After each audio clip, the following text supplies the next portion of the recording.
Hello. I forgot to turn on another light. It is very dark right now. Hold on.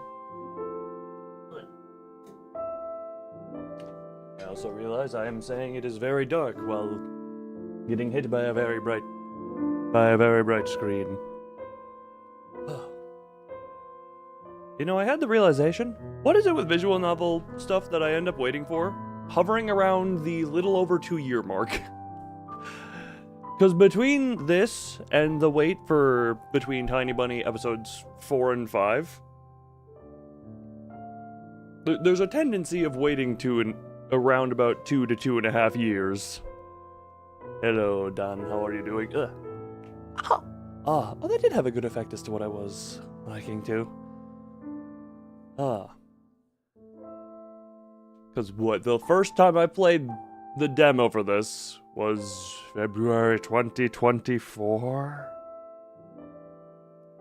The first one. Look, I've mentioned it before, and it's just, for some, I don't know exactly what it is in the YouTube side of things, but there seems to just be less people watching here lately other than the Limbus stuff, and even that I feel has fallen off a little bit. I try my best not to think about the numbers, but, meh.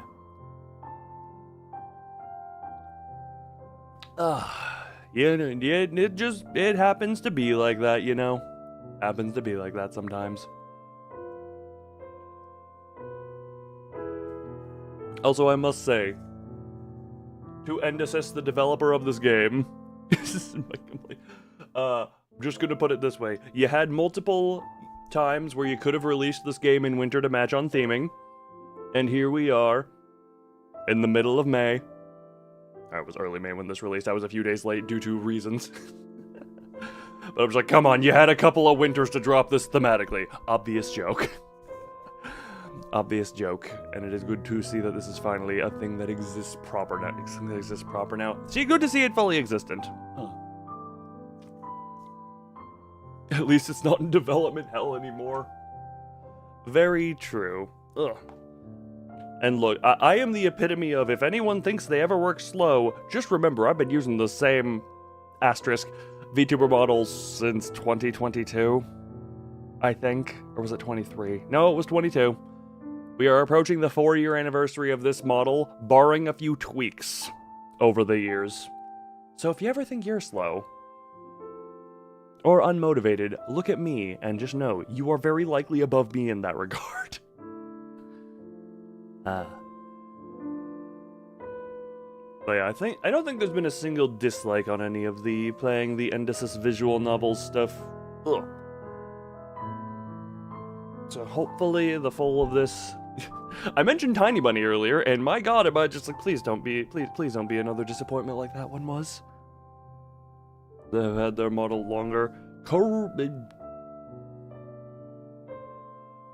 Fair enough. And I did leave the asterisk in there as the thing of, technically, there have been some ads because did not always have that slight hair bounce on the bangs, and also redid the mouth at some point. Yeah, I've done some very minor adjustments. Does the cursor fade? Oh, the cursor fades. Done some minor adjustments over the year, but I love how this is, okay, still before the getting into this side of things, I love how I somehow managed to have an almost completely done, any chance for an update? Oh no, we were getting to that. I had an almost completely done potential model update that was literally only a couple of steps away from getting into like, okay, we can take this over to the rigging side of things. And then, hi Hunter, and then for some reason, at the 11th hour of it all, I was like, actually, I want to completely redesign the outfit.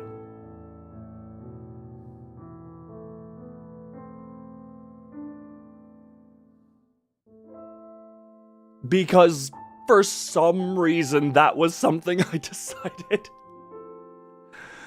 Because I am good at prioritizing, and scope creep isn't a thing, what are you talking about?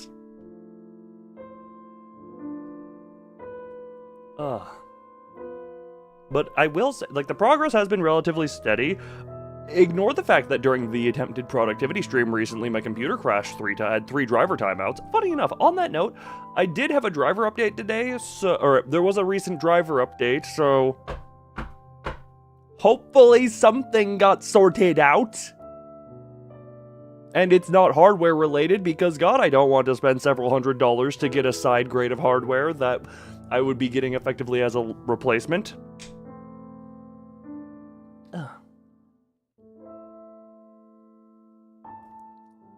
Ay. But short answer, yes, because I have tried to get that in due for a while at this point, but I just keep... I am me, I am hard to motivate, and stuff happens. The brain is a lovely thing.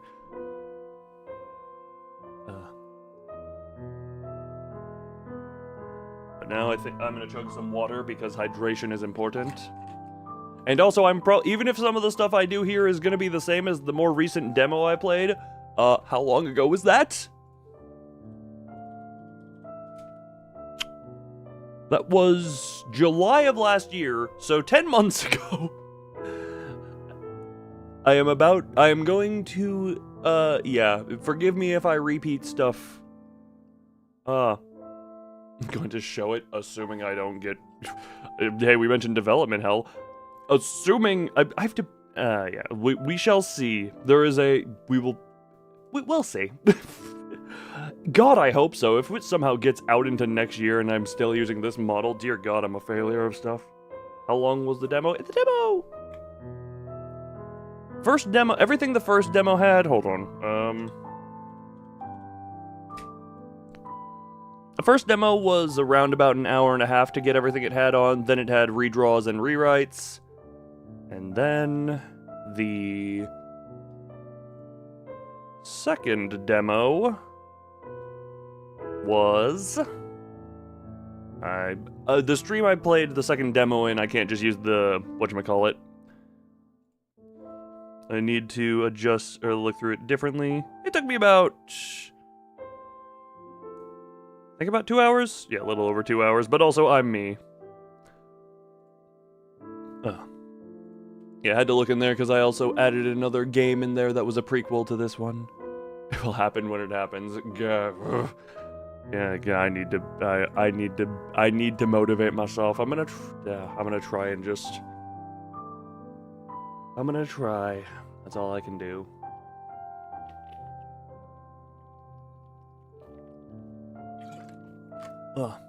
But, self-loathing aside...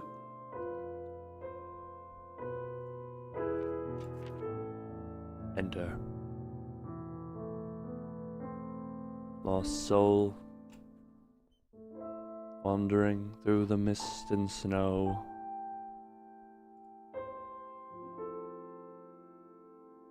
Do you feel the touch of iron cold? This is pretty much it is 100% a visual novel. Maybe some aspect of point-and-click adventure of, like, exploration and finding things, but it is visual novel. Touch. Whoosh.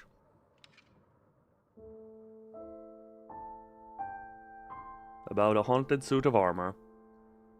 Before you awoke, there was nothing. No warmth or light, no touch nor taste, no sound nor sight. No dreams, no fears, no memories. Only a dark and vast and boundless... Oh. Only a dark as vast and boundless as the sunless sea. You were the one soul adrift among the dead that came before you.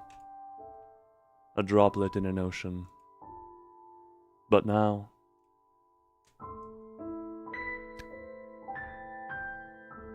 You're unsure when you came to consciousness.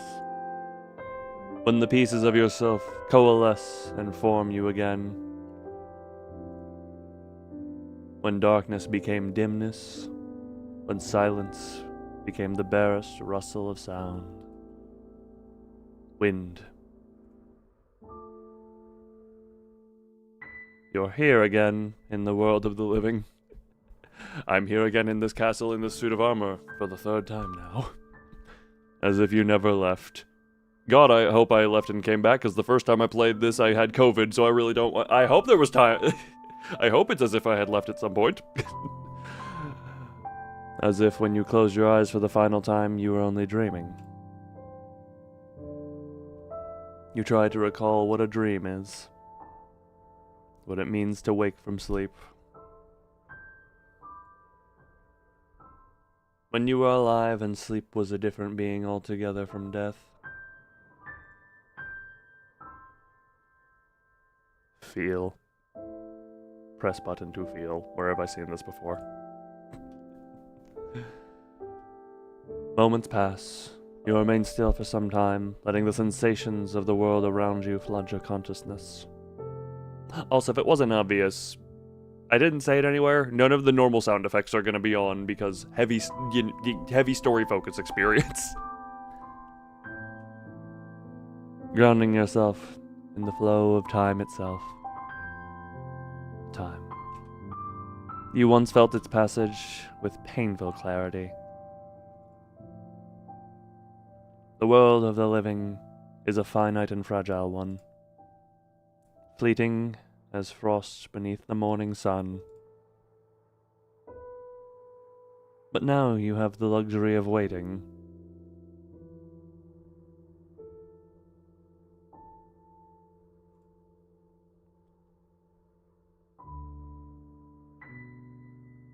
Something falls gently around you. Hello, Freeman, welcome. Snow. You form the word in your mind, feel it shape with your consciousness. Oh, feel its shape with your consciousness. Soft, white, cold. You shiver out of instinct. Also, can I just say the music of this game, and any of Endicess's works, I swear, there is very, very lovably calming, and to the point where I'm just like, don't fall asleep while reading this. Something metallic clangs and rattles as you do. Another night this night. Technically the same night from 2 years and 3 months ago, Mazoric. Welcome, welcome. But the bite of cold never comes. Listen. Man, it would have been hilarious if I did have my sound alerts on right now and someone popped a Five Nights at Freddy's jump scare in my ear right as I clicked this button, but hey, not possible because those are all turned off.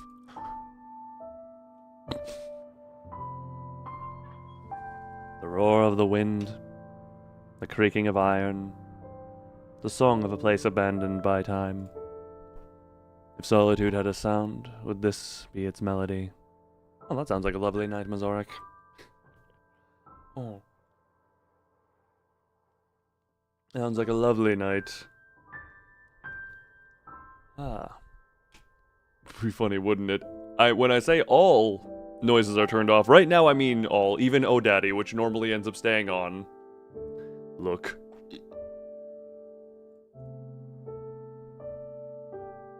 Finally, you decide to examine your surroundings, or rather, your encasings.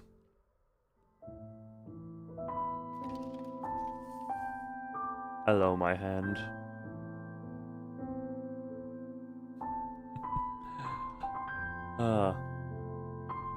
You will attempt. Well, now with how YouTube has been with stuff, I find it funny that it waits for after the big era of people gifting generously to just be like, oh yeah, we're opening back up. This is a minor comment. I think there was an update on this game at one point where Endicess was like, yeah, I went back, redrew some of the stuff so that it looks better, and not like I took 5 minutes to do it. Small nerd. Well, hey, you hit a tiny target. And I went back to look at the original demo, and I just to look at some of the stuff, and my brain immediately went, on one hand, I still really like the style, but at the same time, I can understand where you were coming from with the whole updating it from looking like it took way too quick to draw. I'm not even just talking about you. I just, like, YouTube, why did YouTube? Why did YouTube? But no, Mazoric, I'd never ask for payment. I never ask for the stuff. Even people loaning me their time is more than enough. You try to move your fingers, and something metallic clicks in response. A steel gauntlet follows your command, clinking softly as you twist and turn. But this gauntlet and vambrace are hollow. I completely forgot this actually uses, like, proper armor terminology that I don't know how to pronounce. No flesh is encased beneath them, not even bone. This is gonna out me as someone who doesn't know words. As if I don't out myself as that is every single time I read any type of visual novel. Yet as you bend your arm, the counter and pauldron move to your command. Damn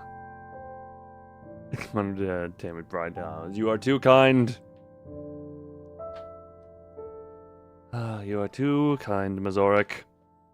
Especially for someone who's technically, because you're a moderator, you technically are like under me for employment, quote unquote. Usually the flow of money goes the other way. The rings of an iron hauberk clatter against the empty cuirass of your torso. God, I should have looked up how to pronounce different pieces of armor before doing this. I knew this was coming. Start making the big bucks. I've been to the point where it's like, if ever there comes a point where I need moderators in chat 24/7, I'm just like, yep, put you on an actual payroll for your attendance to streams and moderation.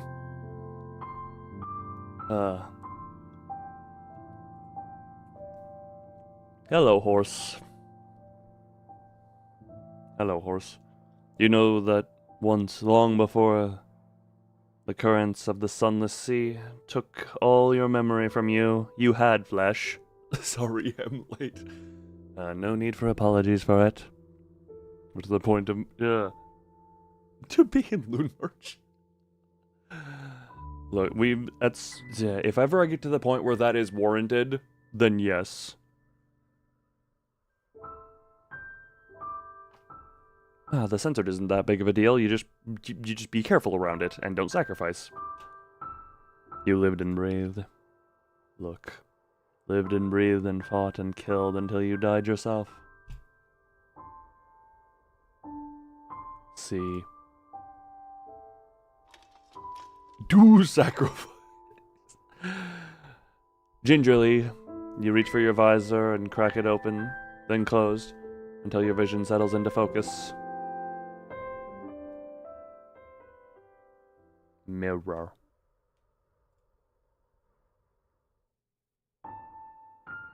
What you see is yourself. Your reflection, rather.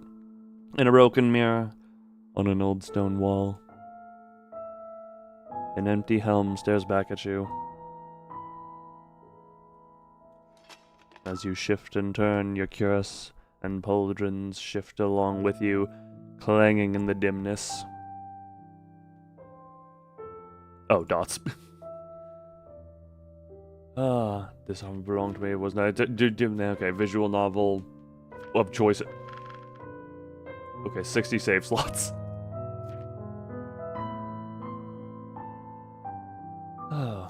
This armor belonged to me, question mark. Cold steel, hollow plates.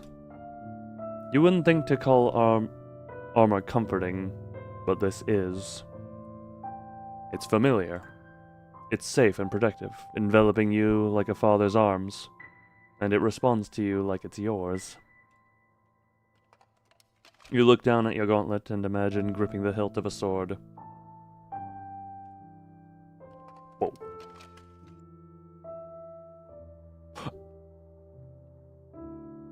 What? I think I just clicked and scroll wheeled at the same time. What did it just cost?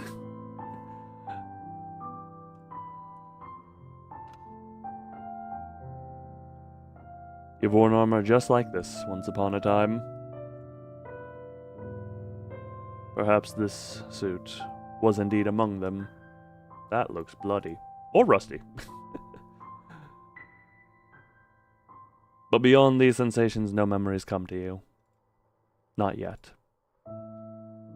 Perhaps in time, you'll know what drew your spirit not only to your armor, but to this place as well. For now, you turn to the rest of your surroundings.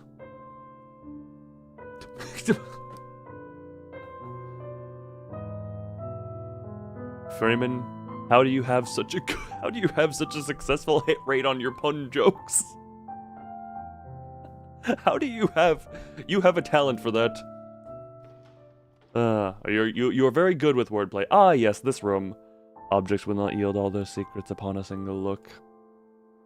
Try examining them more than once to reveal more insights. A summary of your discoveries as well as an inventory and helpful terms can be found in the codex. Is this where I need to learn? Is this where I... Hold on. Armor terms! Yep, this is where I need to study real quick. Hold on. Crossbow, pommel hilt. Yeah, the spurs, the greaves, sabatons, paulines, cuisses.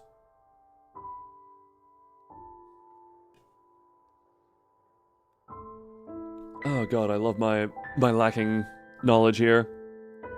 Okay, cuirass, gorget, helmet, that's the hardest one. Pauldron, folds, gauntlet, scabbard. Okay, this is me just studying, making sure I know certain things. Hauberk, coif.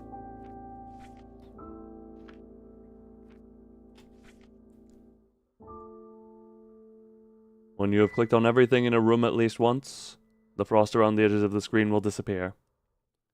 I hope you can find yourself again. Same. Ah, you've returned. Welcome back. I also know that this is... Okay, windows. Broken windows gape like an open jaw. If your jaw looks like this, I recommend you see a doctor or a jaw specialist. You called to perform. You are a very important person with very important tasks. Shards of glass litter the floor like a revenant's teeth, buried under soft white mounds of snow.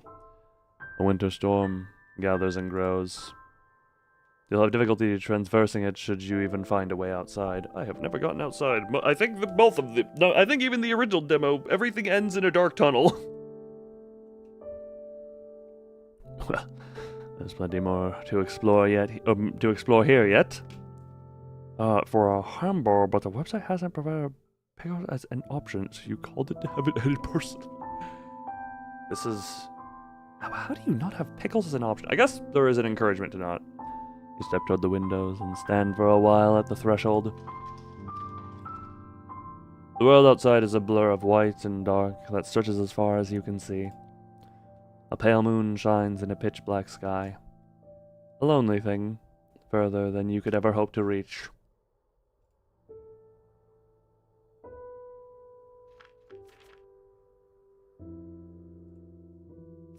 We're just gonna override that one now. Oh.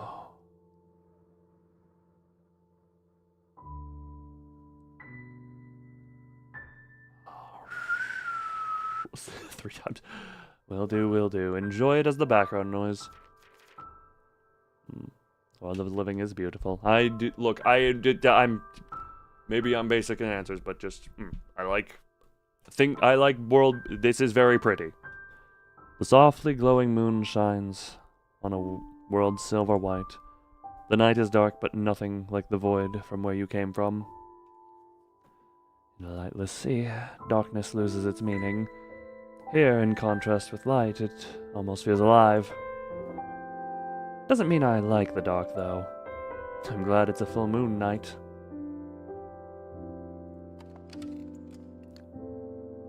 A painting. Don't mind me choking on my words. A painting hangs over the hearth. Flaking and aged, its ornate frame tarnished with time. It depicts a woman of no less than 20 summers, dressed in a blue gown, her skin porcelain fair and her hair fairer still.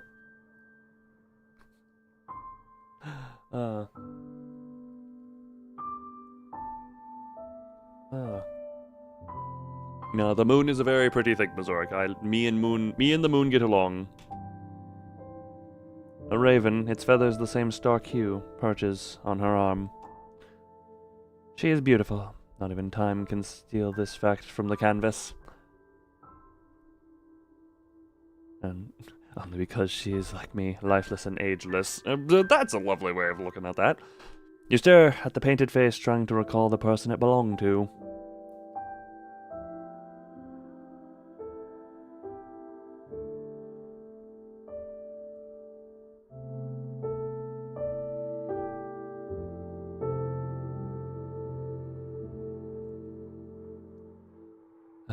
If she was the mistress here, I must have served her as a knight. But her name, like yours, escapes you. I'm just gonna double-click everything to make sure of that one. The barest flicker of familiarity registers as you gaze at the portrait's flaking blue eyes. Perhaps this image isn't true to life. The artist could have painted her younger or fairer than she was in reality. Those who fail to please their patrons have short careers after all. Looks Targaryen not entirely off.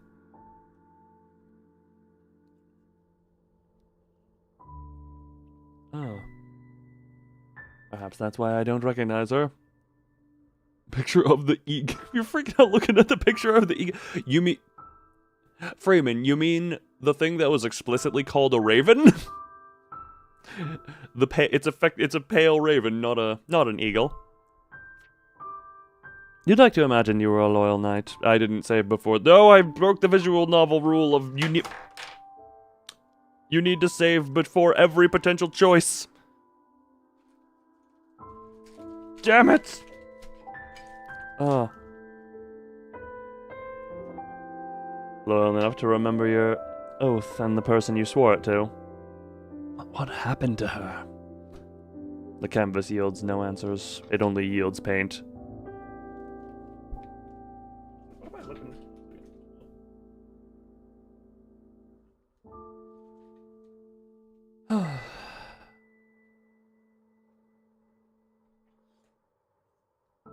And what left book that mirror? That's a very large crow. I'm more scared. Raven, I said raven.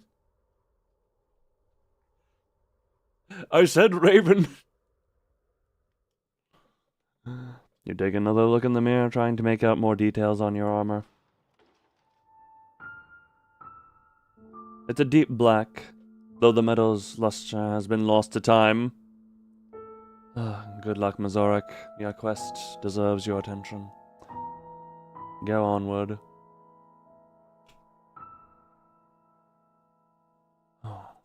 Enjoy the walk with me upon your eardrums. Or singular eardrum. I don't know how you walk with eardrums. How do you drum and walk? It's like the marching band. You just have like drumsticks going into your ears, like dong dong dong dong dong dong dong. This is rather relaxing. For it, you missed me. You missed me saying that the music of pretty much all of Endless's games, I am just like, this is so calming. Don't fall asleep. Don't fall asleep. Don't fall asleep. Delicate engravings cover its plates. Spiraling leaves and gilt florals trace its surface like ivy on a wall. That is a different word than G-U-I-L-T, not... My brain... Oh god, this... And this is, how dare you have such a big vocabulary that makes me look like a dum-dum.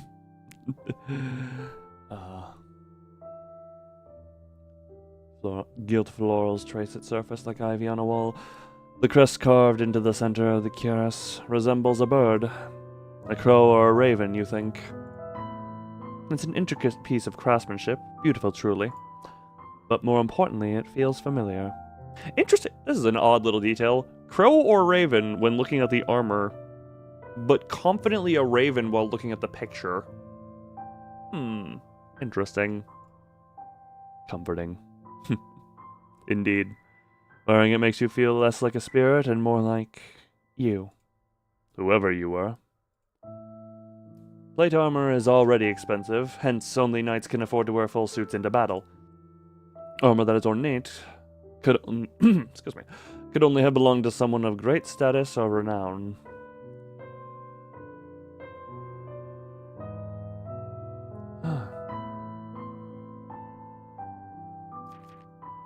What sort of person was I?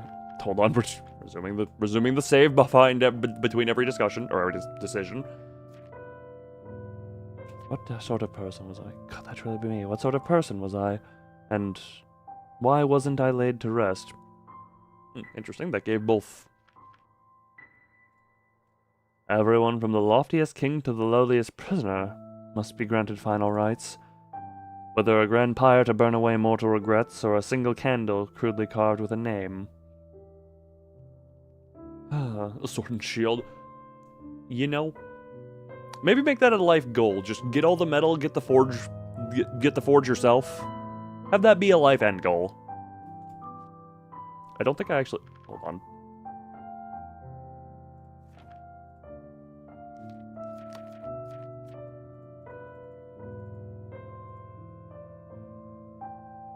Okay, no, I did read that all. Either I received not even the barest courtesy at my death, or the burden on my soul weighed so greatly no flame could hope to lift it. The fire. A cold stone... Well, not fire, obviously. A cold stone hearth with only ashes remaining. You try to recall memories of laughter seated before a roaring fire. Hours nestled... shoulder to shoulder, huddling against the cold, or huddled against the cold. Nothing. Who would I have shared tender moments with? As you look at the ashes left in the hearth, you spy what you, at first, think is a stray clump of snow, but it flutters away on a sudden gust of wind. A feather? It's gone before you can think to reach for it.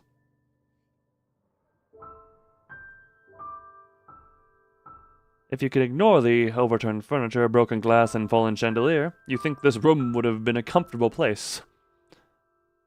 Mostly those broken windows in this season. It's spacious, with a thick rug, wide walls, a hearth for warmth, and arched windows for light. A solo sitting room. You briefly wonder if you would have had the luxury of spending time here as a night. Likely not. More touch that destroyed. This room clearly has seen better days. Yet the broken windows and overturned furniture tell you that this place wasn't merely abandoned. You can only wonder who might have left it like this. I got tripped up because I thought I messed up reading. Another book. You pick up the book and try to read its faded words, though your hollow gauntlets struggle to turn the pages. The windows have natural AC. Oh god, but it's the season, we need heat again! It appears to be an epic romantic novel about a knight. Knightess, rather. Well, I suppose anything is possible in fiction.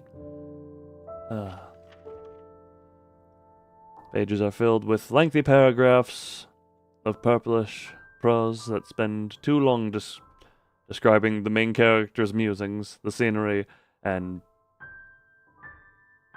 Oh, and main character's musings about the scenery. You feel safe in assuming this hefty volume did not belong to you. Still more thing I haven't touched. Touched you. Oh, these. Okay, hold on. Double click the book. Mirabelle then looked into the shining, ocean-like pools of his azure blue eyes, oh how blue they were, and blushed deeply until her fair cheeks were as red as the blooming rose she held in her palm. Quickly she pinned it to his cuirass, catching a glimpse of herself in its mirror-like surface, and blushed further. If I wasn't a spirit already, I'd die from embarrassment after reading this. Oh, trust me, there are worse things to read. There are worse things to read. I do just... If this were a more cartoony thing, I just imagine the ghost spirit inside the armor just... Actually, no, just the armor itself heating up. Oh. Oh! Scrolling up goes backwards. That's what happened earlier. Scrolling up goes backwards. Blue Eyes Maiden Seto Kaiba cameo. Oh god, you're right. Although I think... Pretty sure the main character is also of the silver/white hair variety. Sheets of parchment lie scattered near an ancient wooden table. You carefully pick one up and attempt to read the faded script. My dear Marciones, my knights and I are most eager to attend the tournament. But my condolences once again for your loss. What a great burden your father has left to a woman as young as yourself. I, of course, would be happy to offer my advice, perhaps in a private setting. ...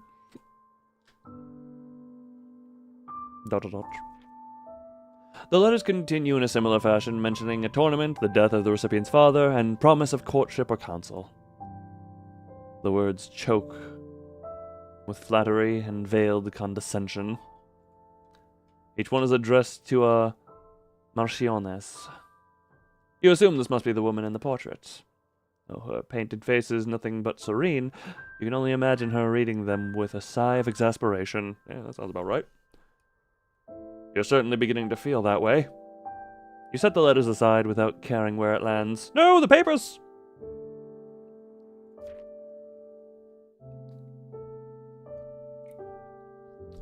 Among one of the letters you spy what appears to be a drawing, a portrait, but the features are obscured. It bears the signature, Rex. Rex, meaning king. Marchioness was a noblewoman who corresponded with royalty. She must have had immense power or wealth, or both. Well, talked about the burden being left to her by father. What were they discussing? Very important matters, I'd imagine. But frustratingly, you can't make out any other words. I'm trying to remember the layout of this. You're not my brother. Okay, then. Who? Was that my lady's voice? Clearly not your sister. You wait, but save for the wind, the castle remains silent. If I keep searching, I should remember more. Hopefully. At least you hope so. Hopefully. Good evening, Archangel. How are you, do? The remnants of a tapestry cling to the wall. A knight on horseback charges at a giant thing tied down by chains. Bolts stick out of its back. The lone rider is flanked by knights of different colors, bearing shields and spears. Enjoying dinner? Yes, enjoy dinner and the show that this is. Revenants. You said this wouldn't be a scary story. What's this? Are you afraid of a simple tale? Revenants. But they're the size of men, not whatever this is supposed to be. No, tapestries often commemorate greater events. Battles, victories. Perhaps the beast here was not a metaphorical one. Or was a metaphorical one. A great nation, an enemy army, a tyrant. Nothing more. Touch again. The remnants of a tapestry hang on the wall like a gutted skin. It depicts knights in battle against something. The fabric is nearly torn into two.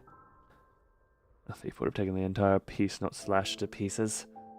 Whatever the reason for doing this, it was personal.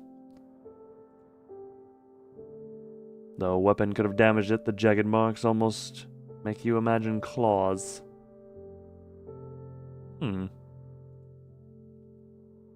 Staring at this ghastly thing is making me dream up fairy tales. Can't touch that window, can't touch that candle. I can touch the... This is just to walk backwards, ain't it? Yep, that's just to go backwards.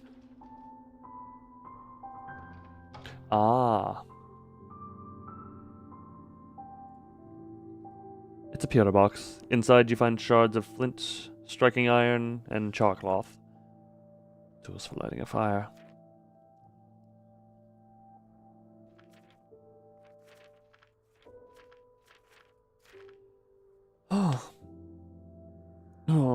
As you are listening while having a bath. Pretty chill to listen to it. No, this is very perfect bath content for it, I feel. You just enjoy the bath.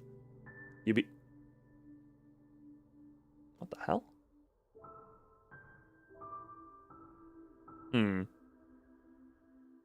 Random thing. How's YouTube holding up connection-wise? Because I'm seeing on the Twitch side it is for some reason saying unstable, and it looks fine. okay, everything looks fine, but Twitch just likes to be a crybaby every so often and then say, well, you don't give him a what I need, and you're out, wah. Despite on the move? Okay, yeah, if Mazoric can handle it while on mobile data, and walking around, I'm going to presume that that is all fine, and Twitch is being a crybaby for no good reason. Twitch, be better. Take them. In a place like this, you can only imagine they'll be useful. You take the tools and fit them into the satchel on your belt. An ornate candlestick sits on the altar, the candles resting in it, carved almost as beautifully as the spiraling black iron itself. Mint Mobile not sponsored is great. I'm not doubting that, but I'm also, that can depend on where you live. So hey, congratulations, you were not screwed by Ryan Reynolds.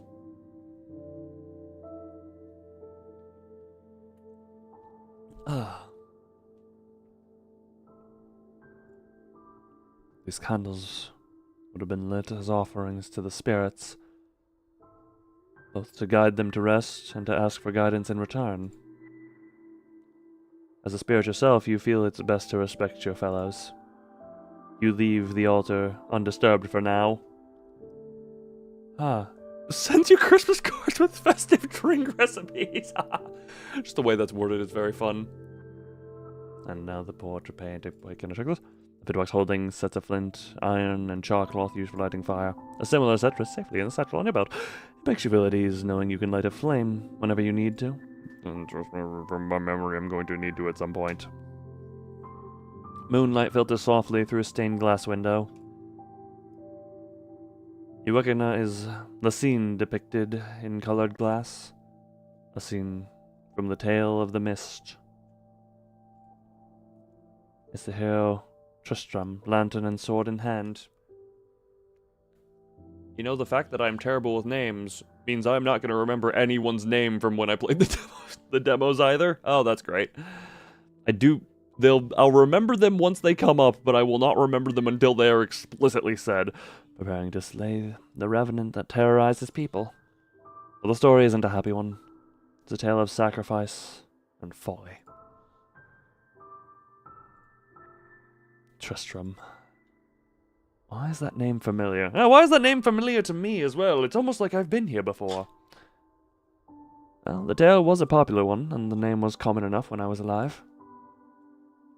But you can't help but feel there's more to it than that. Touch again. The stained glass window above you depicts a scene from an old tale.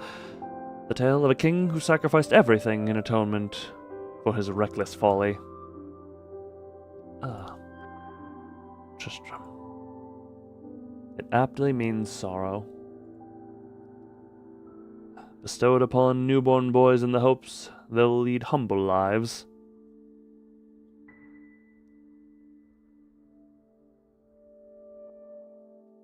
What, having imposter shrimp post syndrome? That is a hell of a way to look at that one. The unlucky number who survived their births while their mothers did not. What a grim way to get your name. Oh, more. I can touch the more candles. Candles cover the room in several shapes and sizes.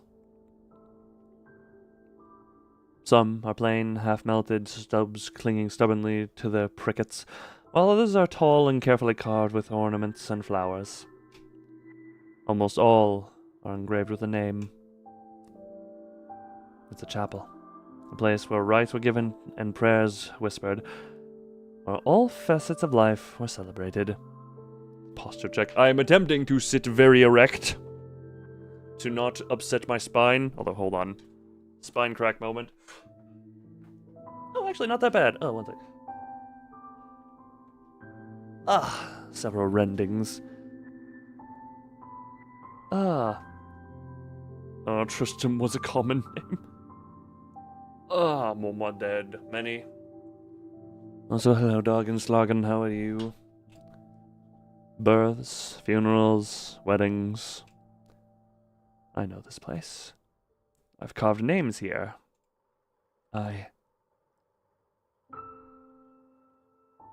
Golden light softly scattered by stained glass. Warm voices, borrowed silks. Flowers. For the first time, you can remember the scent of flowers. For the first time you can remember the scent of flowers mixes with incense and melting wax. You're not sure what they're called, but they're golden like her eyes. Gold, like that thin band you carry that glints like a ring of sunlight. Do you want to play this?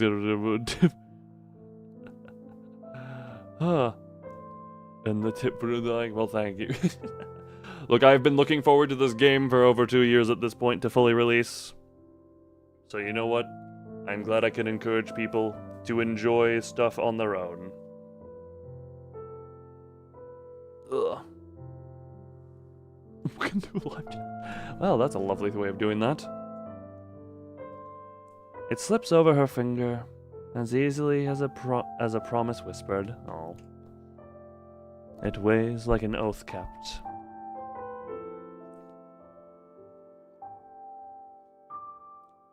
It has been a while since I took note of the creaturelings that I have in chat. I miss the era. I do slightly miss the era where it was like a pack of 7 hunters. And then also before that, the wolf time. Why is Twitch being a whiny baby about and saying unstable? What are you talking about, Twitch? Ah, good and joy. You can't appreciate a game like this. Yeah, you learn your vocabulary and vent frustration from Valorant. This is where you appreciate the beauty. And if you like this one, I do recommend looking at Endysis's other things. Other properties on both Steam and itch. Oh. Ugh, Celestia. I feel there are several other ages in there. My pokey side is for this game. Unless it's an FPS game, look, just enjoy the calm. That's why I will say, comparatively, what is it? Like when I'm reading Limbus Company stuff or other such, it's just like, well, time to get hyper aggressive at the reading. This one, it's just a lot of calm narration, and I can just, yes, use this one for the most part. Voice. As opposed to every so often having to strain myself going insane.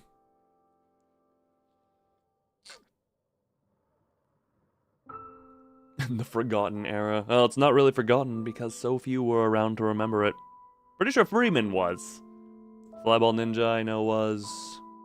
Fare thee well, Dargan Slargan. Enjoy your time. And everything else. Also, I do expect this to be 2 streams, strictly because I know how I am.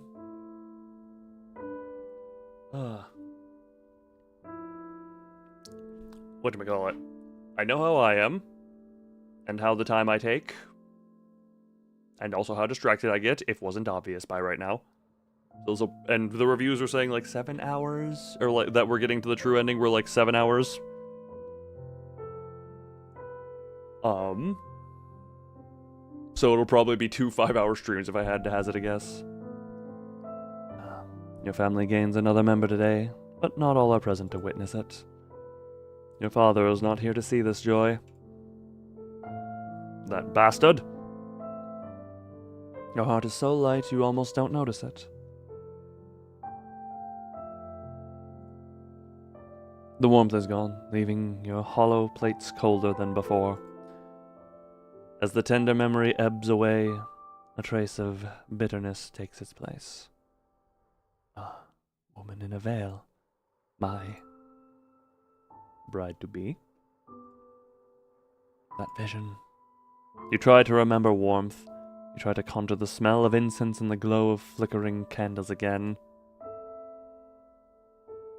But your steel shell remains cold. Yet, somebody significant to you once stood here. The memory tugs at your soul. You don't know whether from gratitude, affection, or something else.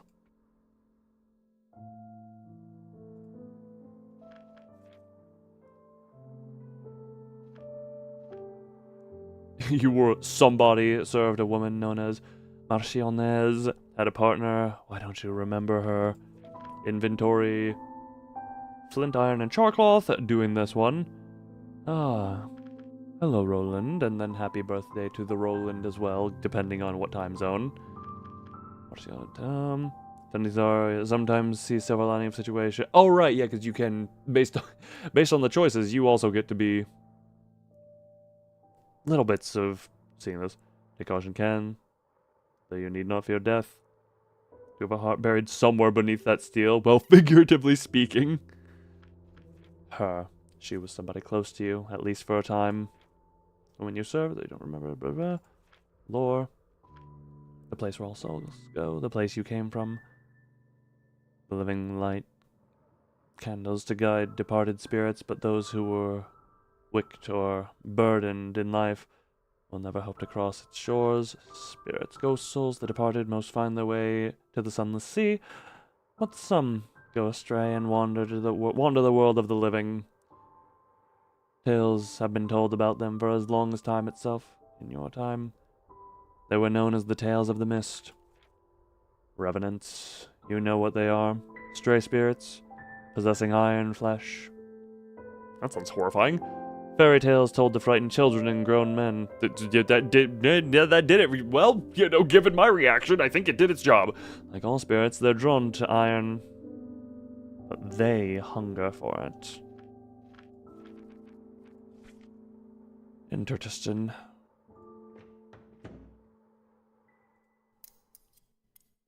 You head to a hearth in the corner where you carefully strike flint and iron. Then you light each candle standing in the tall candelabra. That's better. Now I can see things. I like having sight. Oh. Oh. Oh. Oh, sorry.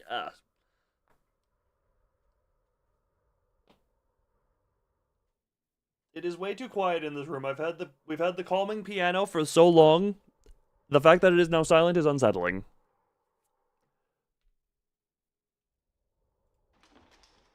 Look at the painting. Painting of a man with white hair and a beard, dressed in fine furs and jewels. There's a clear resemblance between him and the portrait of the woman in the solar. His painted eyes stare down at you in stoic contempt. No comment? You ungrateful bastard! Who gave you everything you have? Who granted you the honor and privilege of a knighthood when you should be rotting in the streets? Stale liquor, dusty cedar, parchment and ink. It's a tournament day, but you're not in the spirit for games. Oh, never mind, there's more than comment on this. You'd retreated here in a foul mood, unaware that he had shrinked his duties and done the same. What more do you want, boy? You know what I want, father. Oh, God! Wait, if the father calls the son a bastard, that's a weird implication. ... I remember him. This man was my father. Well, the master of the castle was my father. Yet, his daughter succeeded him, while I became nothing more than a knight. And even that was a privilege he deemed me unworthy of. Sounds like a great guy.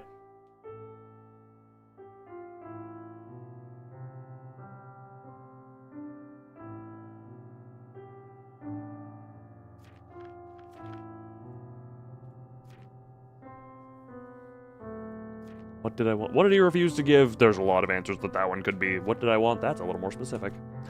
What did I want from him, and why wouldn't he give it to me? Even if it was more than what your vassal deserved, even if I was born in shame. I was still your son, wasn't I? Water time. Hydration check.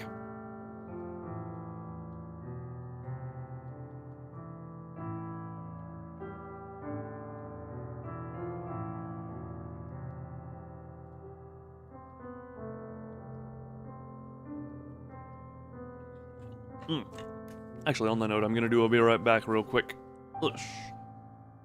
But thankfully, this game has lovely piano to leave people with, so that this game's music is going to be the Be Right Back music, so switch to the Be Right Back and give that going. Be right back.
And thus the return I did.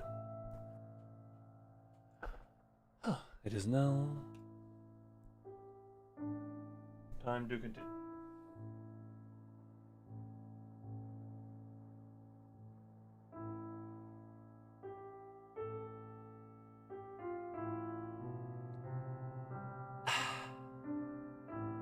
I forgot my water bottle in the other room. I'm going. We're switching right back to the Be Right Back, and then I'm going to continue reading the thing about the dusty figure man painting. I am smart.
Alright, now that I have reacquired hydration. I love sometimes.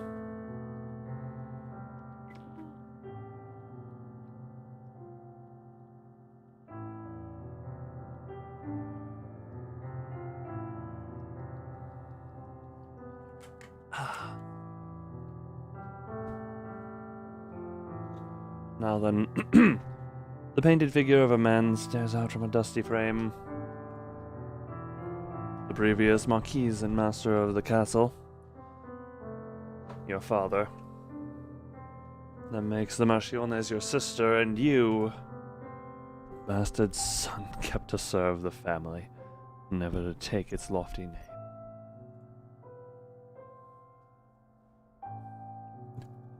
I want to touch the quill. I want to touch the quill. I very desperately want to touch the quill for some reason. I feel deprived of my quill. I wish to touch quill. A faded map lies on the desk. It depicts 2 territories at its center, divided by a great river. Livsreiser Ostara. Okay, yeah, yeah, that... You just wrote those out. Those names I recognize.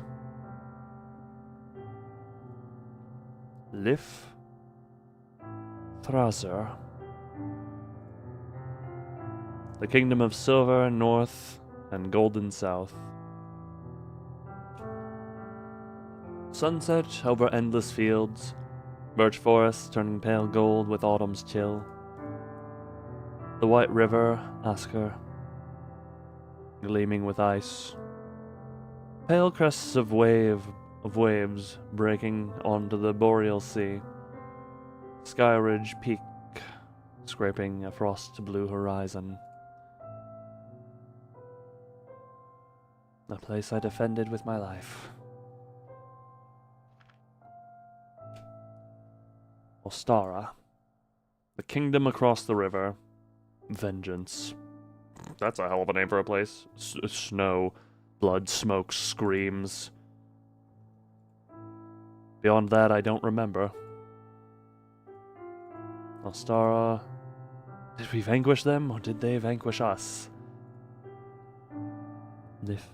Livsreiser. Home, as far as I could call it that. What? Oh, that's the go button. Oh. Behind the map you find a note. My lady, you made the right decision.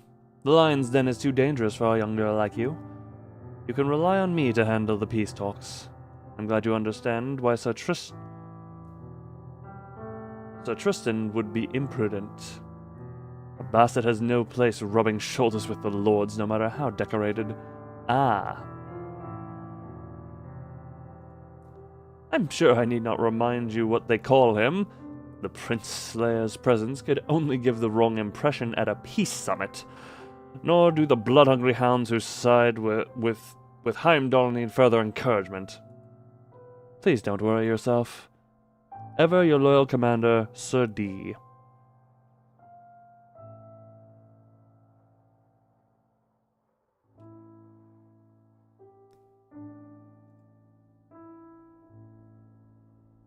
Prince Slayer, that is more curious to me. Hold on. Must commit save at every decision branch. Prince Slayer. A mere knight dares spill royal blood.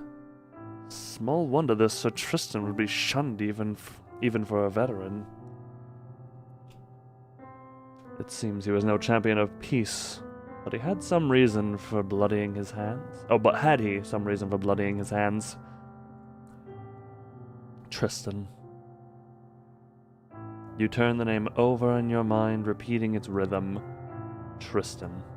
2 syllables. A backwards heartbeat. Its cadence is familiar. Engraved in your memory like the etching on your armor. He was a bastard like you. He was an outcast like you.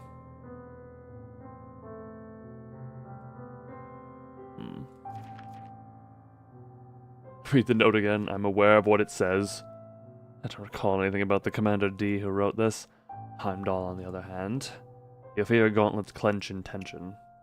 Yet no name echoes through your memory as deeply as Tristan. I feel like I'm clawing my way out of a dark well. I'm on the cusp of remembering something important. Touch again.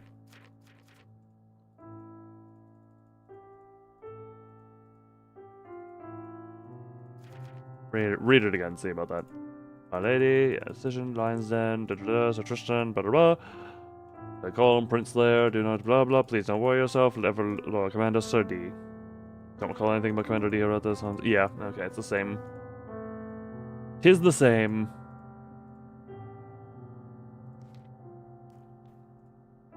An empty glass bottle. As you brush a cobweb off it with your gauntlet, a memory of a scent wafts over you. Stale liquor, stinging bitterness, honey to mask it. You almost recoil in distaste. I take it I wasn't one for strong drink.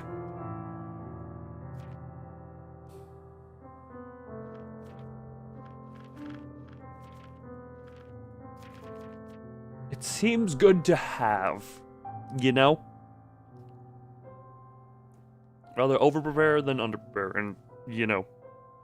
Aside from maybe the memorial candles, I don't see anyone around here having value of anything. The candles in the other room, maybe a few, you know, in use by, or important enough to the deceased. Could be used to hold something, I suppose. You take the bottle and fix it snugly to your belt, and... Were you the type to prepare for anything and everything, you wonder? Well, that's what I'm being right now. This doesn't feel like you. You suppose character doesn't always stay constant, even for the dead. This doesn't feel like you. Hey, that is me specifically, maybe not the character, but that's me. A stack of papers sits on the desk. You look through them and find names, figures, and numbers. They're fiscal documents. Little of this looks legible, though. Find 2 words. They're stained and faded. One of the better preserved pages is a roster of knights, listed in order of rank along with their respective reefs and incomes. This many knights. That a wealthy master we shared? If tension with Oster were high, however, that makes plenty of sense. One knight whose name you cannot make out is listed at the bottom. Whoever he was, he had far lower earnings than the rest. Is my name on this ledger? Could one of these knights be me? It's probably that lowest one, knowing you. You read off the list of legible names to yourself, but none feel like they belong to you. Sir Dythard, Sir Xavier, Sir Robin. Well, even if I could learn my name here, knowing what my fiefdom earned in a year doesn't seem like helpful information to me now. Assuming my master had even granted me one. I'm gonna guess the books on the shelf? Shelves of books and records. And what look like a variety of subjects. You walk over and examine the spines until you notice one that bears the same emblem on your armor. A raven with wings extended like a leaf. Ancestry of the House of Winter. That must be the family name for the Marchionnes. Navigating the pages isn't easy with metal fingers, quote-unquote, but you manage, flipping through decades if not centuries of names, dates, and facts until you land on the most recent entry. Year 228. On the 2nd day of the 2nd month, a daughter is born to Marquise Sigmund and Lady Vivian, and given the name Sieglind. 5 days later, Lady Vivian perishes. How were the joys of childbirth in the olden days? Year 246. On the 7th day of the 2nd month, Lord Sigmund perishes after many months of illness.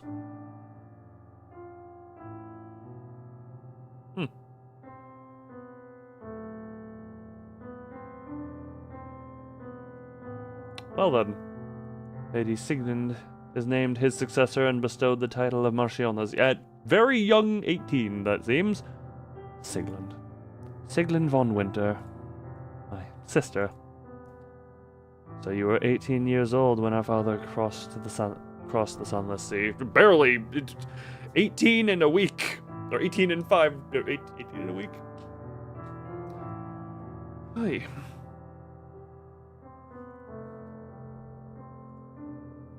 If this Marchionnes and the one in the painting are the same, then the lady I served was barely more than a child. Barely, yeah. Sigmund. Father. You flip back through earlier entries. There's no mention of a son. So I was kept around, but my mother and I weren't important enough to be included in the record, even as a footnote. As if they were ashamed I even existed. You close the book with a sinking feeling in your cuirass. What more is there? Oh, the drawer, obviously. In the drawers you find... I need to double check the books again. In the drawers you find more corked bottles of alcohol, dusty and undisturbed. You wonder if the Marchionnes or her predecessor was fond of drink. The top right drawer is locked and will not open. You can't help but feel the desk in its current state. Feel that the desk in its current state, spilled alcohol and a mess of papers, doesn't look like it belonged to the Marchionnes. Unlike the Solar, this place looks largely untouched.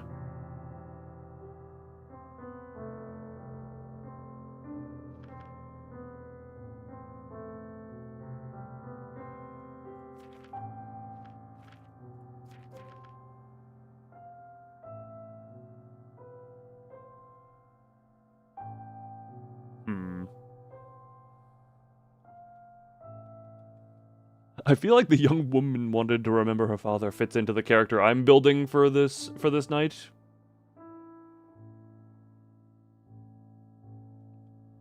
Oh,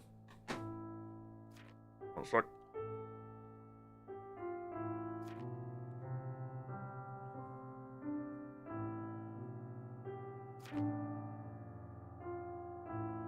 Place looks largely untouched.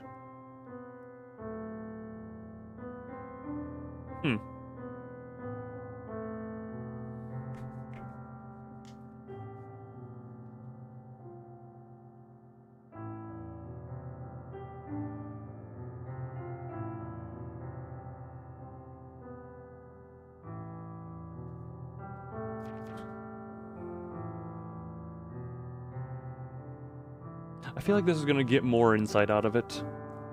Pitiful thing. Ordinarily, I'd say that clinging to the past does one no favors, but you're currently possessing your old suit of armor. Something from your past must have brought you back to this place. Bottles of murky, amber liquid fill the bottom drawers. Hello, Dante. Do not fear. There is still plenty of story to be read. I suppose we all have our vices. Or were you drinking to your sorrows? The topmost one is locked tight. You peruse the titles. What the heck happened to me? Anytime I play a visual novel with a certain color palette, I always color adjust myself to kind of match it. Also, hello to those coming now. Hello. Though several of the topics look interesting, you're not sure they'll help you remember anything about yourself. Yet, you can imagine running your fingers along the grooves of the spines, as if you've done so many times before. Father.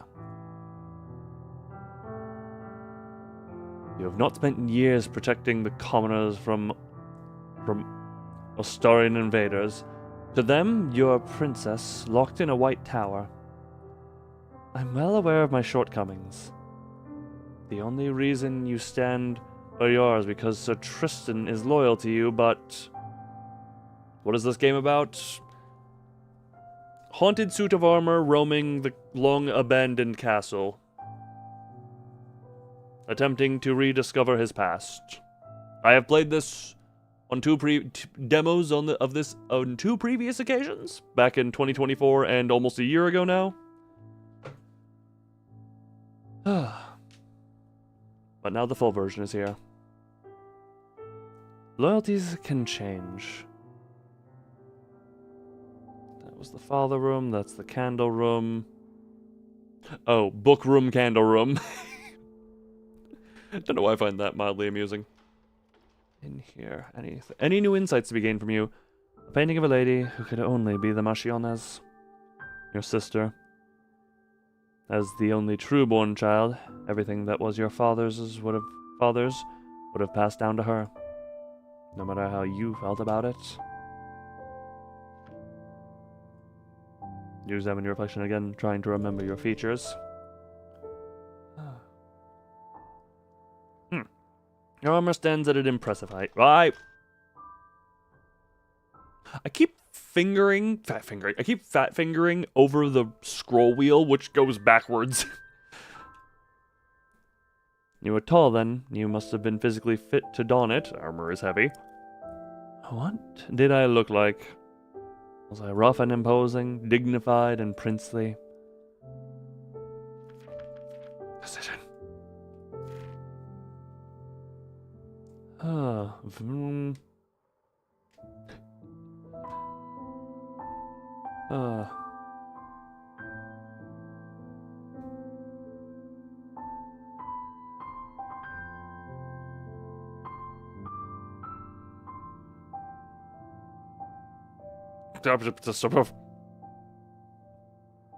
God, the music is incredibly good at being calming.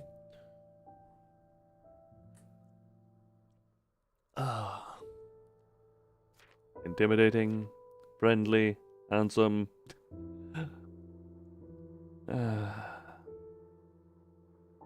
Yeah, what looked like doesn't matter. I'm dead. Perhaps you don't wish to be reminded of the life you lost. Perhaps your knight's visor is your face to you for now.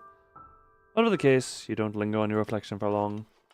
If I touch you again, mirror surface. Your armor was once and still is beautiful, yet though tarnished, not a scratch covers it, like it was never worn into battle, like it stood here, unused, never to fulfill its purpose. You know that even the most beautiful armor is built to protect. For lords and knights, conveying one's lineage is as important on the battlefield as off it. If you fought for your lady and didn't do so in this suit... Oh, you didn't do so in this suit. And why was I drawn to it? Why this armor and not one that protected me in life?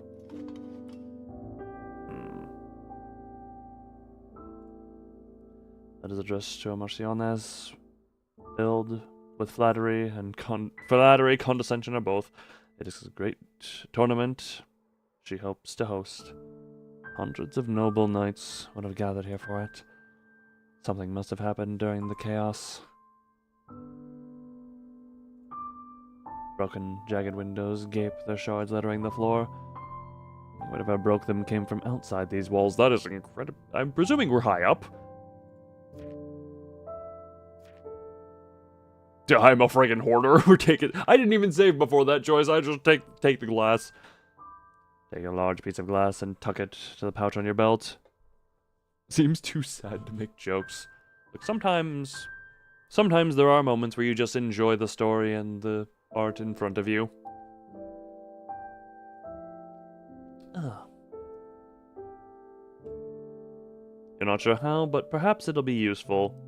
It doesn't hurt to be prepared. Look, I'm being very overly prepared. Oh, can I go? Nope, that's interesting. Right click just brings that up. Go back. Look at everything once again. Cold hearth full of ash. There's nothing to build a fire with. Thankfully, I don't need to keep this body warm. How many years has this place been abandoned? How long have I been dead? Frivolous novel about a female knight. Somebody must have been doing some light reading before they were interrupted here. I have touched everything once again. Left, right, left. Only the door. A pair of doors stand at the end of the hall. They don't budge, even when you press the full weight of your armor against them. Locked. And that was the only thing here. A rusted suit of armor donning a faded blue surcoat surveys the hall. It's impressive, but dated, and doesn't hold a candle to the fine craftsmanship of your own armor. Hello? Fellow deceased? Are you there? Am I not alone? You try to call out, and immediately feel foolish. The fact that I was laughing at you does not... You know what? Fair enough. You don't have a body, so naturally, you'd have no voice either. What are the chances there's another haunted suit of armor here after all? Again, though, you tap the suit of armor's visor. No response. No other ghostly knights in this castle, then? Well, just because the first one isn't, doesn't mean they aren't at all. Some one of them might not be. Proud banners adorn the walls. Each bears a raven with wings unfurled, similar to the ones engraved on your armor. This is the symbol of the family I served. Yet you don't feel any sense of pride as you gaze upon them. Almost the opposite. Broken glass and piled snow blanket the floor of this hall as well. The shards glint like splintered teeth. You remember tales you've heard before. Tales you have told and tales you've been told. Tales of men who woke from death and grew iron skin and teeth. The Revenants. Iron has always been sacred to spirits, they say. I suppose that's why I was drawn to my armor, and not some other object. But why was I drawn here at all? Very question good. I once heard someone tell stories about the Sunless Sea. Of the spirits who failed to cross its shores and wandered eternally through the lands of the living. But who? And were they ever true? Well, look at yourself. You can't help but feel you have an answer now. The answer being, I am... Oh, this room.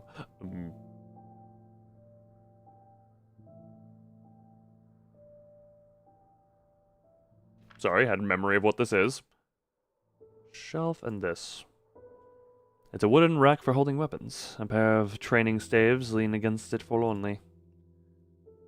You sweep your gaze over the room. Not a single sword or spear lies in sight. You let your gauntlet fall to your side, where a scabbard would hang off your belt if you were carrying one. Can't deny I'd feel safer with a sword. You know what they say about old habits and dying. That statement usually refers to the habits dying, not the person with the habits dying. His inner hikikomori resonates with the dark ambience of this room. Well, Freeman, I don't know. Yeah, look, this room has a memory from the demo that we will experience in a little bit.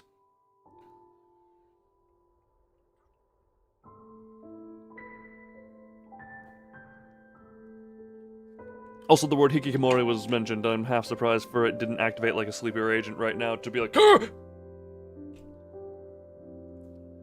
Right for holding weapons, but none light in sight.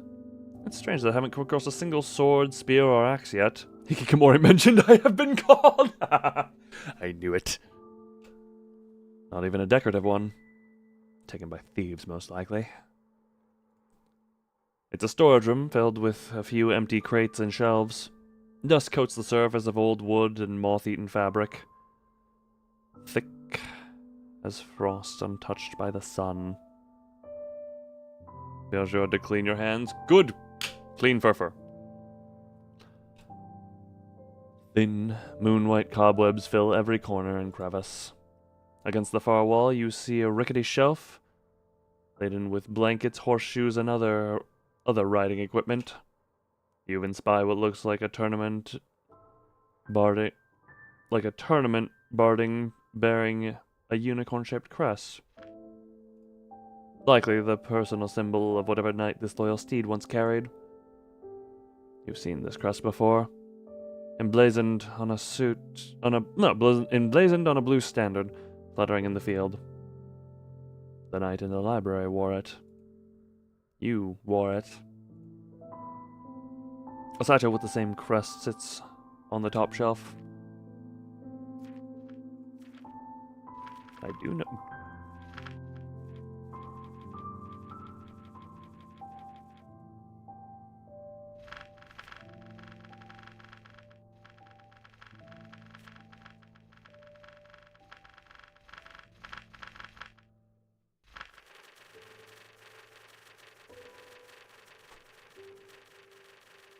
Don't mind me. I'm my brain just just the distraction portion of my brain was triggered. Find out what it holds. Luckily for you, your armor is tall enough to reach it without straining. Do you wonder if your suit would hold together if you were to fall? I was gonna say, what does straining look like for metal possession? Would you be able to put yourself together if your arms were no longer attached to you? Yeah, anything's possible. You just gotta get it. Open. You carefully lift the satchel, aged leather crinkling at your metallic touch. Your finger plates graze over the crest. Snow. Flower. Slowly you open it. Rather than the equestrian supplies you were expecting, you find an assortment of objects. A broken necklace, torn linen, and numerous letters. Personal sentimental belongings. Letters stowed carefully away. Were these sent from you or written to you? You carefully fish out an envelope. To your frustration, they're too faded to read. Looks like they were damaged or the ink was of poor quality. I wish I could have gotten a name, something, anything!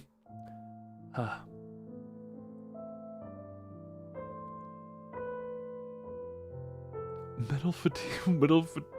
You said the same thing twice. Anything in here? Number of old letters too faded to read. Scrutinize them regardless, searching for whatever they might tell you. You notice that each page was folded carefully, almost precisely, into perfect thirds. The person who sent them had a meticulous hand, you think. A simple amber pendant with a broken clasp. Oh, mental instead of metal. For some reason, I thought the word fatigue was where my brain needed to look. I completely ignored the other words. The M words were not examined properly. I was focused on fatigue. It could have belonged to a man or a woman, but given the fine linen it rests on, you find the latter more likely, and twinkles in the dark like a drop of stolen light. The amber pendant is beautiful but simple, hardly a piece worthy of noble or anyone of rank. Still, you imagine that somebody treasured it, at least for a time. Torn piece of embroidered linen. The fabric is very fine. You are afraid to hold it with your gauntlet, lest the metal catch on the threads. It's patterned with flowers, leaves, and vines. Motifs common enough in clothing, but rarely on fabric this delicate. Oh, I recognize this. It's a wedding veil, or at least the remnants of it. Wedding veil, like the wedding we saw earlier involving you. All that's left of the sorry thing is a scrap of fabric, burnt and stained at one end. The stitches are uneven and filled with gaps. Gaps too tight in some places and too loose in others. The bride who made this was not a skilled seamstress, to put it charitably. With that needlework like this, it's a wonder she married at all. Your mind goes back to the woman you saw.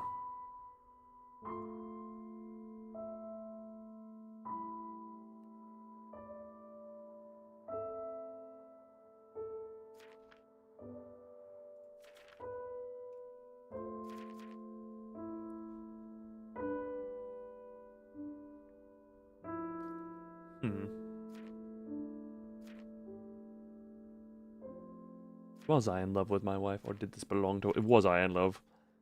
Needlework is a skill that noblemen learn from an early age. Neither my wife nor I were of noble stock then. Nameless though you were still a knight. It wouldn't have been impossible for you to marry into a minor branch of some noble house. To forgo that chance meant you were either a fool or madly in love. Or both.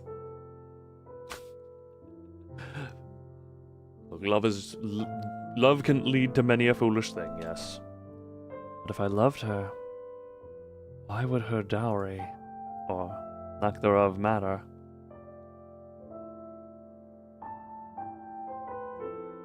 It's clear now that it's clear now that I'm dead. Memories are more valuable than gold. Sorry, the way it cut off, and it's clear now that I'm dead. Not that I have many of those right now.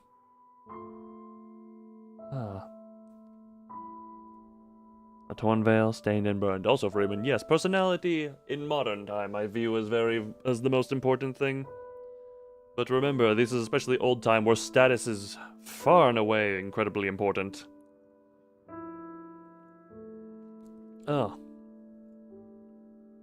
You recall that a veil is traditionally saved and reused as a swaddling linen.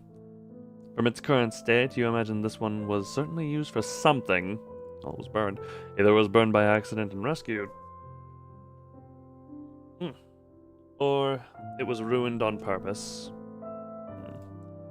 A faded note, a scroll of handwriting barely visible on a parchment scrap. The ink looks blotted away in places. By water? Or by tears? You decipher it as best you can. I told you I don't want them back. Take them or throw them away. I don't want to talk. I don't want to see you again. Not after what you've done. Well, that certainly doesn't bode well. Memory?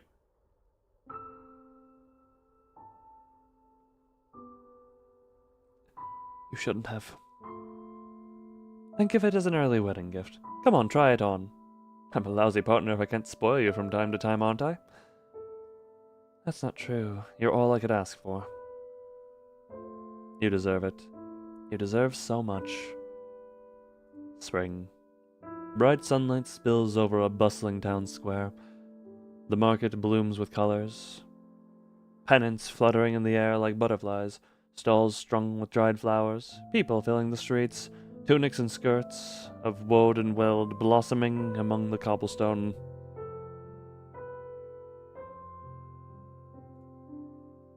You keep your long hair covered despite the warm day. Silver strands stand out like a blot of ink on a fresh page. But she stands out anyway. Her loose waves flow down her back, burning red in the sunlight. Uncouth, you knew, for a woman her age, but she never cared for what others thought of her. You admired that. You were always a little envious of it.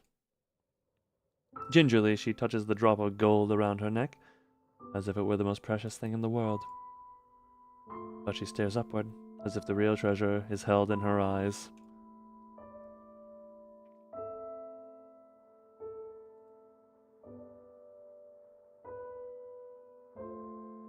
Wait. I still don't know your name. A gift. For someone you once knew. Someone who was close to you, at least for a time. Someone who cared for you. Someone who betrayed you. Someone with eyes of gold, but a heart of stone. You deserve so much. And that voice. That familiar voice of someone who wanted to give her the world, but had only the sword at his belt and the armor on his back and little more.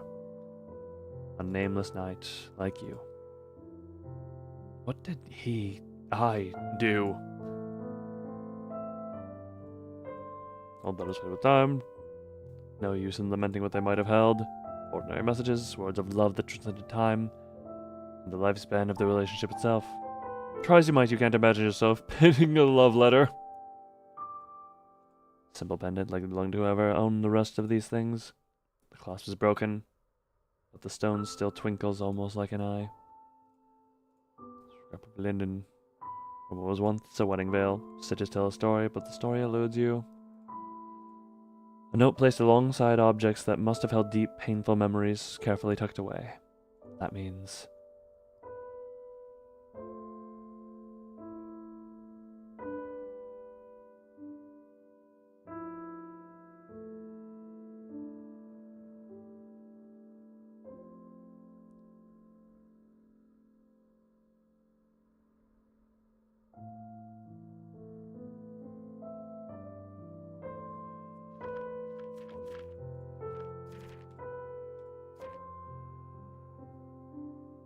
couldn't bear to look at them. The memories these objects held must have been too much to bear. But even ruined, broken, they held too much meaning to carelessly throw away. Isn't that common in heartbreak? Sometimes even pain can be a precious feeling.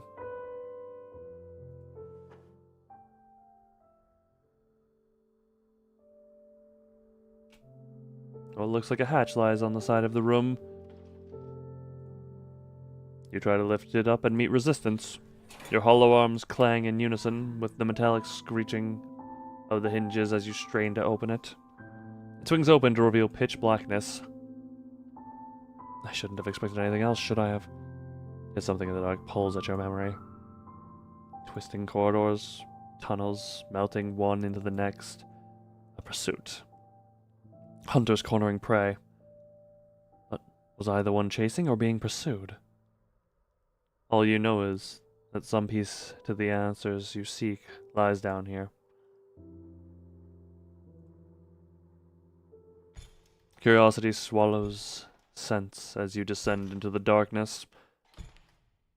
Your sabatons clang on the steps, echoing into lightless, soulless, unending dark.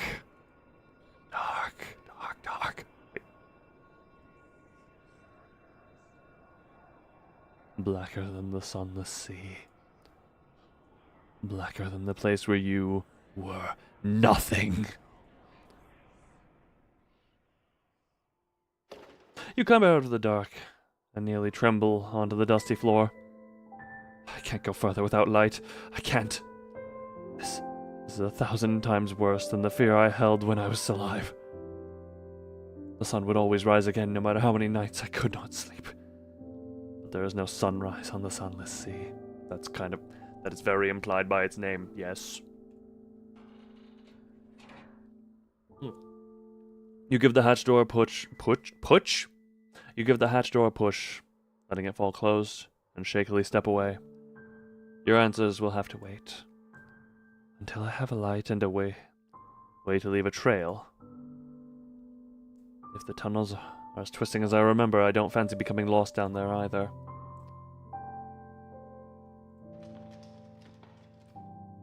Maybe a young girl, but she isn't blind. Can't you see? Well, if you're not blind, then yes, to a degree. The North needs someone like you. Who? Wait.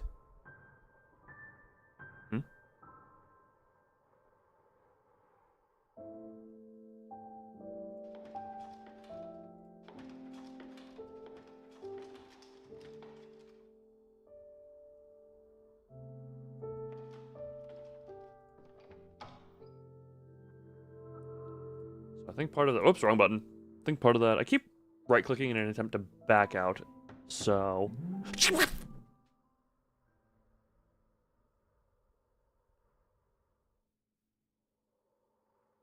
Forgive me making Donald Duck noises because there was a very loud vehicle that just revved outside. That's...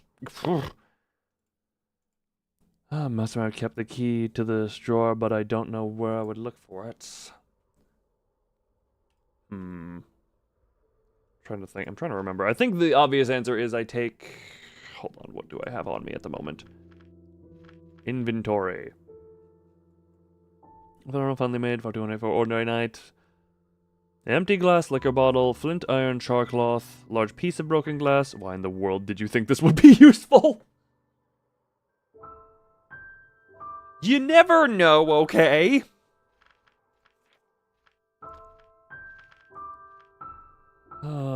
Tristan, the Prince Slayer, veteran knight, some sort of war hero. It's a hero.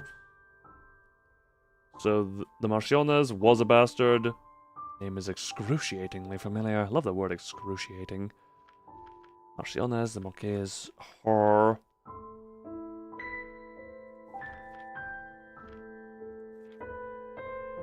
Man describes as a blood-hungry hound. His name makes your gauntlets curl in tension. The commander of the knights who serve the Marchionnes, a certain D. Seemed like the Marchionnes trusted him. Okay, I'm just trying to... hold on. Oop. Vassal, service Marcians, your sister, what up to her? Your bastard father was a marquise to him, you unworthy of respect or affection. Sod him! Had a partner, why did she leave you? I think the obvious answer, shard of glass for a makeshift shank in case of another clanker shows. I don't think... I don't think a shard of glass is gonna help in the case of a possessed sooty of armory. I could. You take a moment to admire the fine carving on the candles. To spend so much time carving wax only for it to melt away. The poor soul who carved this must have cared deeply for the departed. But candles are candles, beautifully etched or not. I can take this to light the way through the cellars. You strike the flint until a spark catches, then light the three long candles that's standing in the candelabra. A soft glow radiates from the tiny flames, now bathed in moonlight. For a moment, they seem to glow blindingly bright.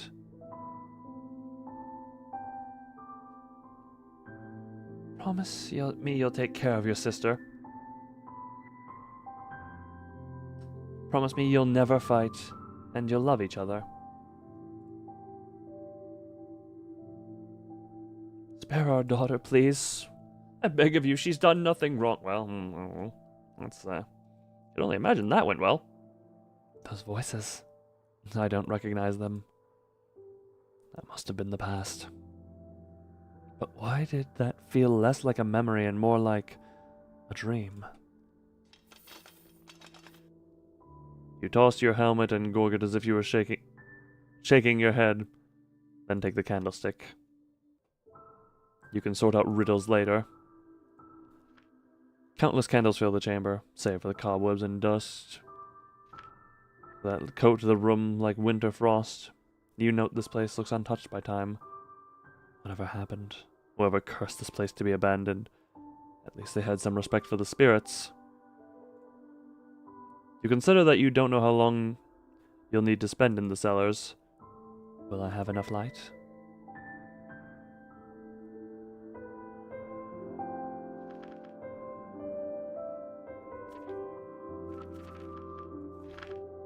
I am already on page 5. We are not even 2 hours in, and I am already on page 5 of saves. This does not bode well for me having enough saves for the entirety of the game, if I do it at every single branch.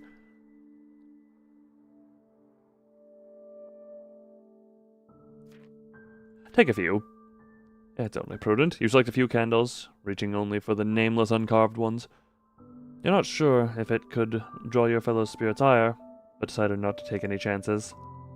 You step away with a fuller pouch. With a hollow body, you easily notice even the slightest shift in weight. Or is it your thoughts that weigh on you?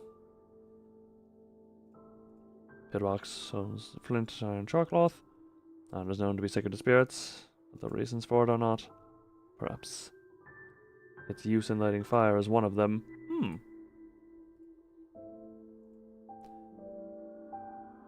The hero Tristram, brandishing sword and lantern, forever prepares for battle, with a revenant in the stained glass window above.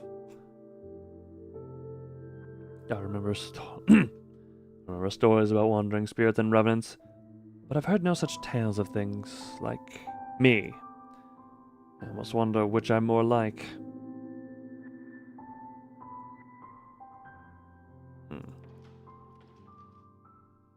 Did you not like my gift? It's beautiful, but... You stand in the solar, your arms folded tightly in front of you. Your eyes flit over the suit of polished steel that stands there in solemn silence. A gleaming shadow. You don't know what else to say. It is beautiful, worthy of a prince and worth a prince's ransom, but it's still only a suit of armor. To an ordinary knight, a gift like this would be the honor of a lifetime. But for a hero of the kingdom, a veteran of the Great Ice War, a man who's given and sacrificed so much, how could a single suit of armor ever be enough? Only wanted.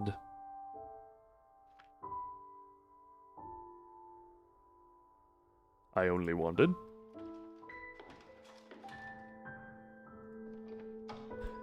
Could go to the cellar. Have the the spare candles. Words became very hard there for a moment. How far back does this go?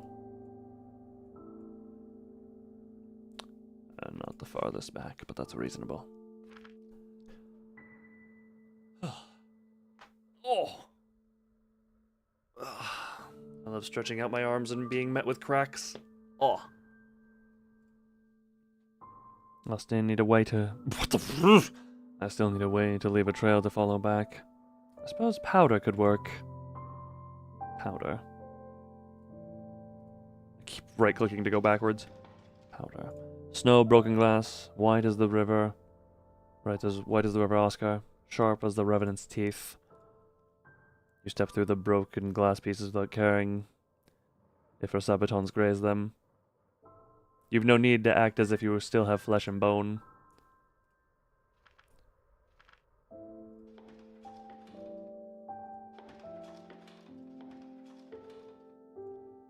A thought occurs to you that for all your steel-suit ways, you yourself are still a spirit.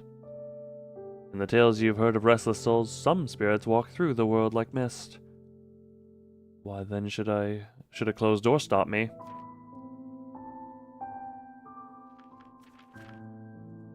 Curiosity. Try to leave the armor. You're not sure how to leave your armor, however. After a few moments of deliberation, you decide to simply press your gauntlet to the door and will yourself to float.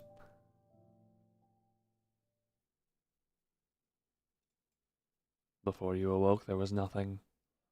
No warmth or light, no touch, no taste, nor sound, nor sight. No dreams, no fears, no memories. Only darkness, vast, boundless, unending, never-ending, those being the same thing. You are the one soul adrift. You are one soul adrift among the dead, a droplet in an ocean.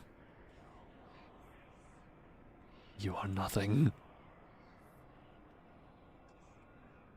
You are nothing.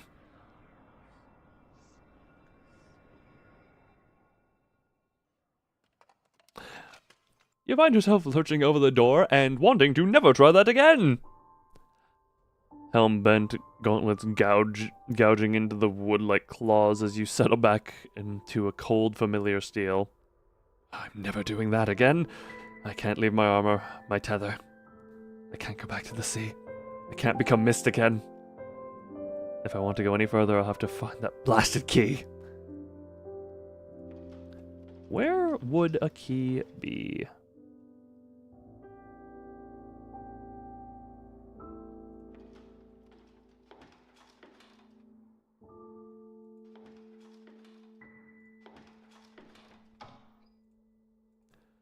Supplies for a steed you once owned, and a satchel holding things that once belonged to someone you knew.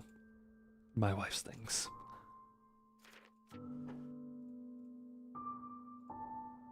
One's wedding veil, Stitch tell story that. Yeah, I've already clicked on these. I'm not talking about dark. I don't want to talk. I don't want to see you again, not after what you've done. A note of farewell. Relationship as tattered as the linen before you. What did I do? That is an amazing question. Why do I keep thinking right click is to go back? God, that is... Yeah, that's like that.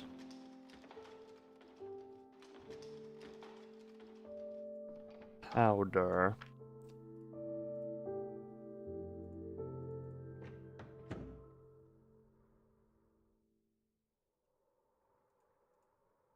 We are quiet in this room again. Last time did we vanquish us? Yeah, that's that. Home as far as I could call it that.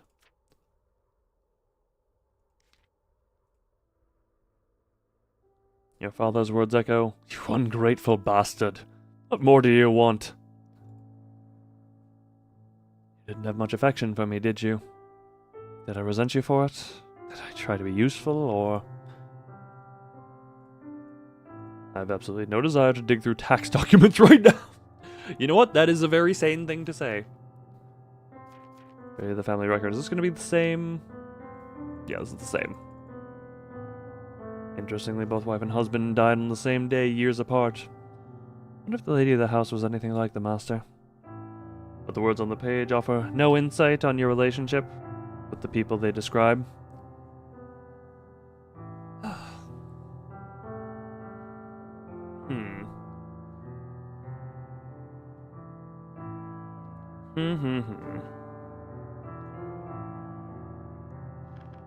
Suggestion of a powder.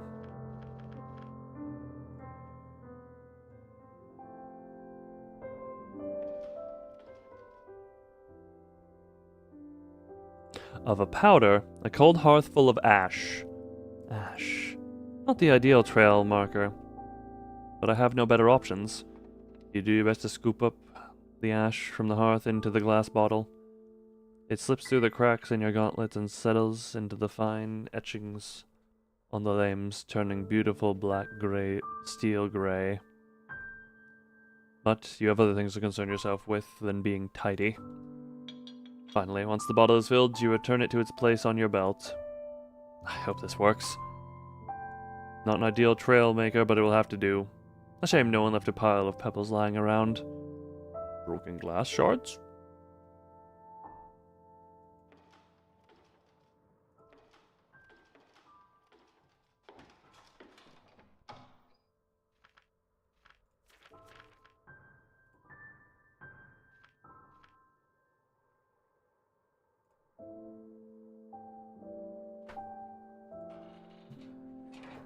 Once more you lift the hatch and stare into the open maw of the cellar staircase.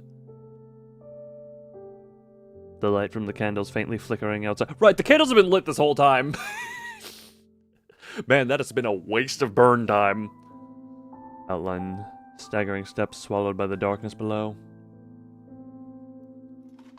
You stare into the blackness, one gauntlet gripping your candlestick, the other reaffirming that the bottle on your belt sits snug. It's now or never. And so you descend. Step by step. Your sabatons clang. Your hallwork rattles against the shell of your cuirass. You grip your candlestick tightly, as if it's shield and weapon both. At this point, it may as well be. The tunnels are wider than you remember. Wider than the oppressive twisting stone you imagined. There's ample room above your helm and around you, so much that your candlelight barely reaches the walls on the other side. There's no sound but the ringing of steel against steel as you step, and step onwards. We're on top of the candle. I kind of think that I'm better than.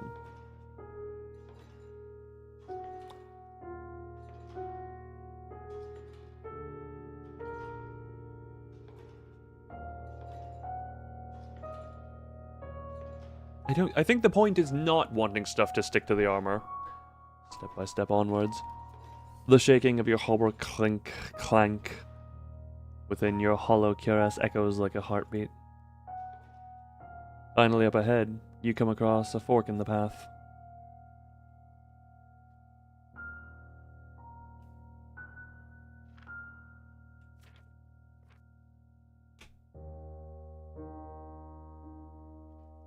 And I believe we're coming up on where the demo ended here. I'm gonna be right back real quick as well, because I have a...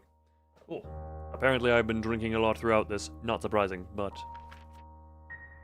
I leave you with this lovely music, and I'm going to be right back.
I am back, and it is time to search the memories. What path did you take so many years ago? You were following the lantern light of somebody. Somebody you held on to tightly. Oh, thank you for my welcomings.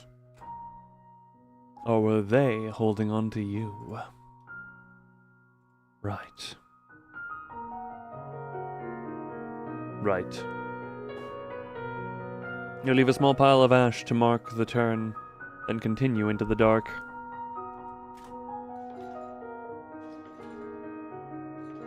It's strange how familiar this feels. Not this place, but this darkness. How crushing it is. How alone. Somewhere once I was freezing. I was hurt.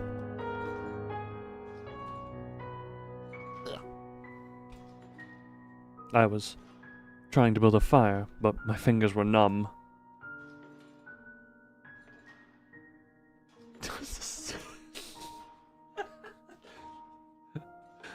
Just as somebody that I used to know somewhere. With every shake of your metal heartbeat, you give silent thanks that you no longer feel the cold. The path continues on and on, stone after stone. Finally, after what could be minutes or hours, you spy another fork in the path. Search the memories. Memories. Give me answer. Be quiet, unless...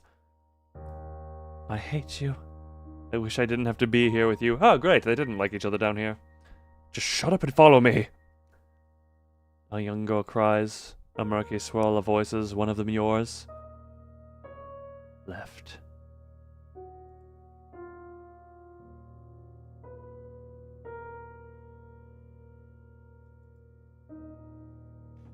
You make another mark with the ash, and continue down your path. Voices whisper at the edge of your mind, a tangle of threads faded, frayed. You can't make out the words, can't reach the torn veil of your memories.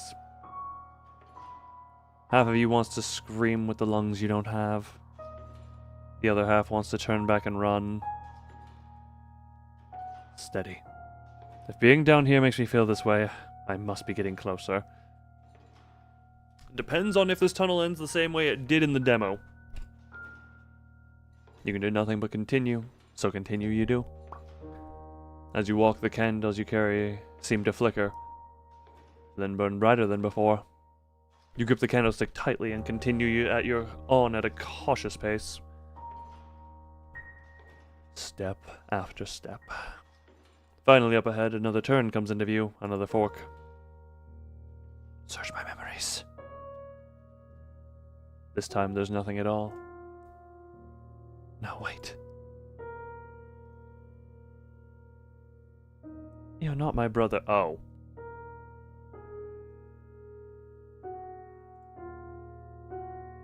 My brother is a hero who loves me and always protects me. Oh, well, not a monster like you. Yep, that's, lovely. Go deep hole, is what I read that as. I'm not a hero.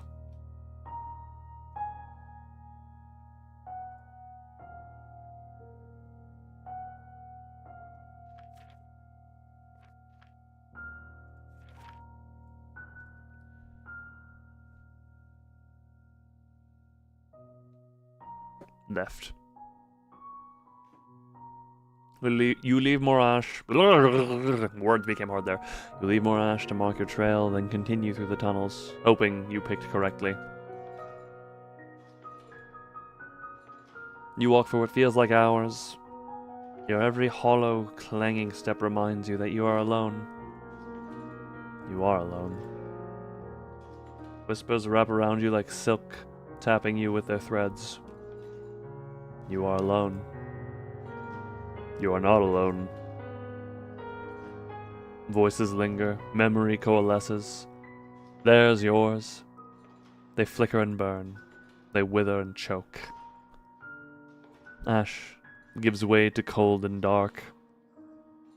The waves of the sea call. The dead do not belong.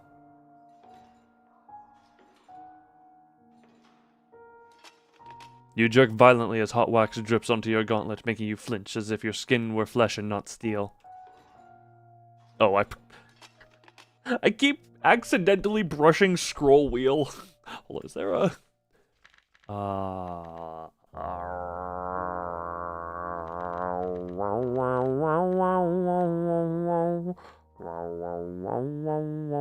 There is nothing to change the key, the hotkeys, so I guess I'm just gonna accidentally attempt to read flashback. You fumble and nearly drop the candlestick. No, not my light. Steady, steady. Something like phantom pain, interesting. I mean, you don't need to. It doesn't need to have to be pain, but some level of I can feel something has happened. Or at least that's how I'm interpreting it. Just, you know, maybe not pain, but just this. Can't feel cold, but could feel something. If can't feel cold, my brain is saying can't feel warm either. But that is my interpretation of that. I am far from the shores of the sea. Nothing can go wrong.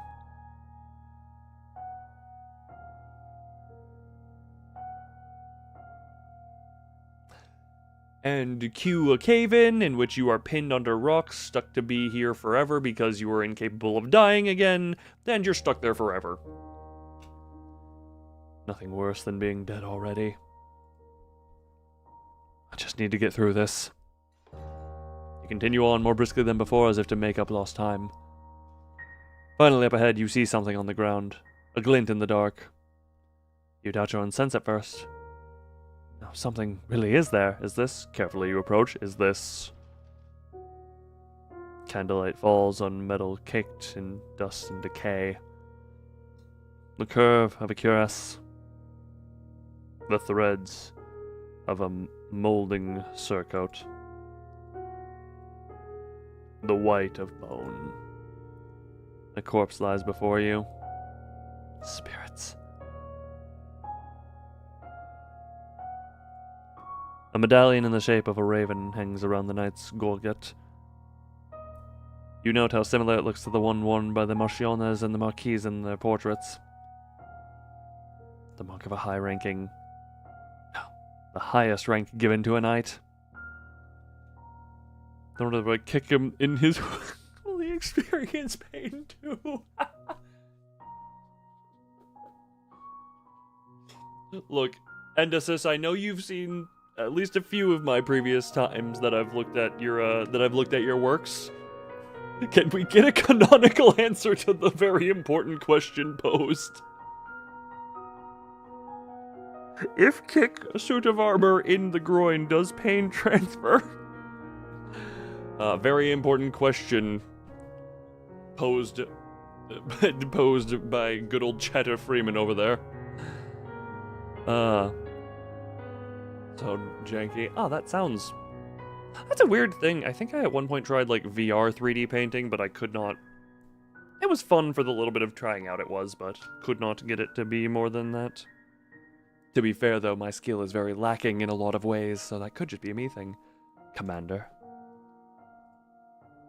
The corpse of a knight lies against the wall, jaw locked with a soundless cry. Sockets staring eternally upward. He spent his last moments calling out to... almost 2 hours. Ferret, that is a good thing. The bath is a relaxation time. Did you have a nice soapy bubbly bath with candles and rose petals? Cursing whatever or whoever killed him.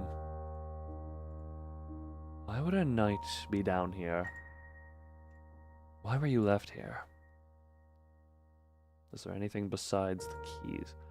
Keys hang off a ring on the fallen knight's belt. I'll have to take those before I leave.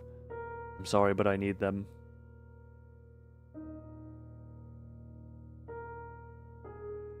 Light a candle for the poor soul. It doesn't feel right to leave him like this. You set the candles down and fish through your satchel for a spare.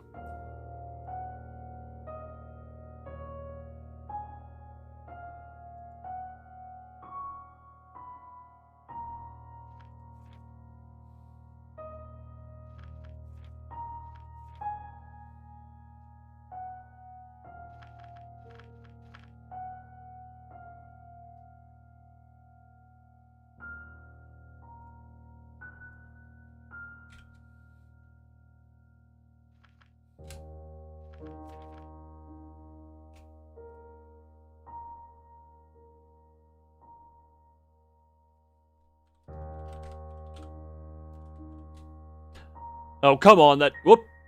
No, that's not the commander's name. D. It's no good. I don't remember it. It seems you have no choice but to leave the dead knight be. To make the most of your candlelight, you should continue on without tarrying. Usually the key is looped on the knight's belt. Yep.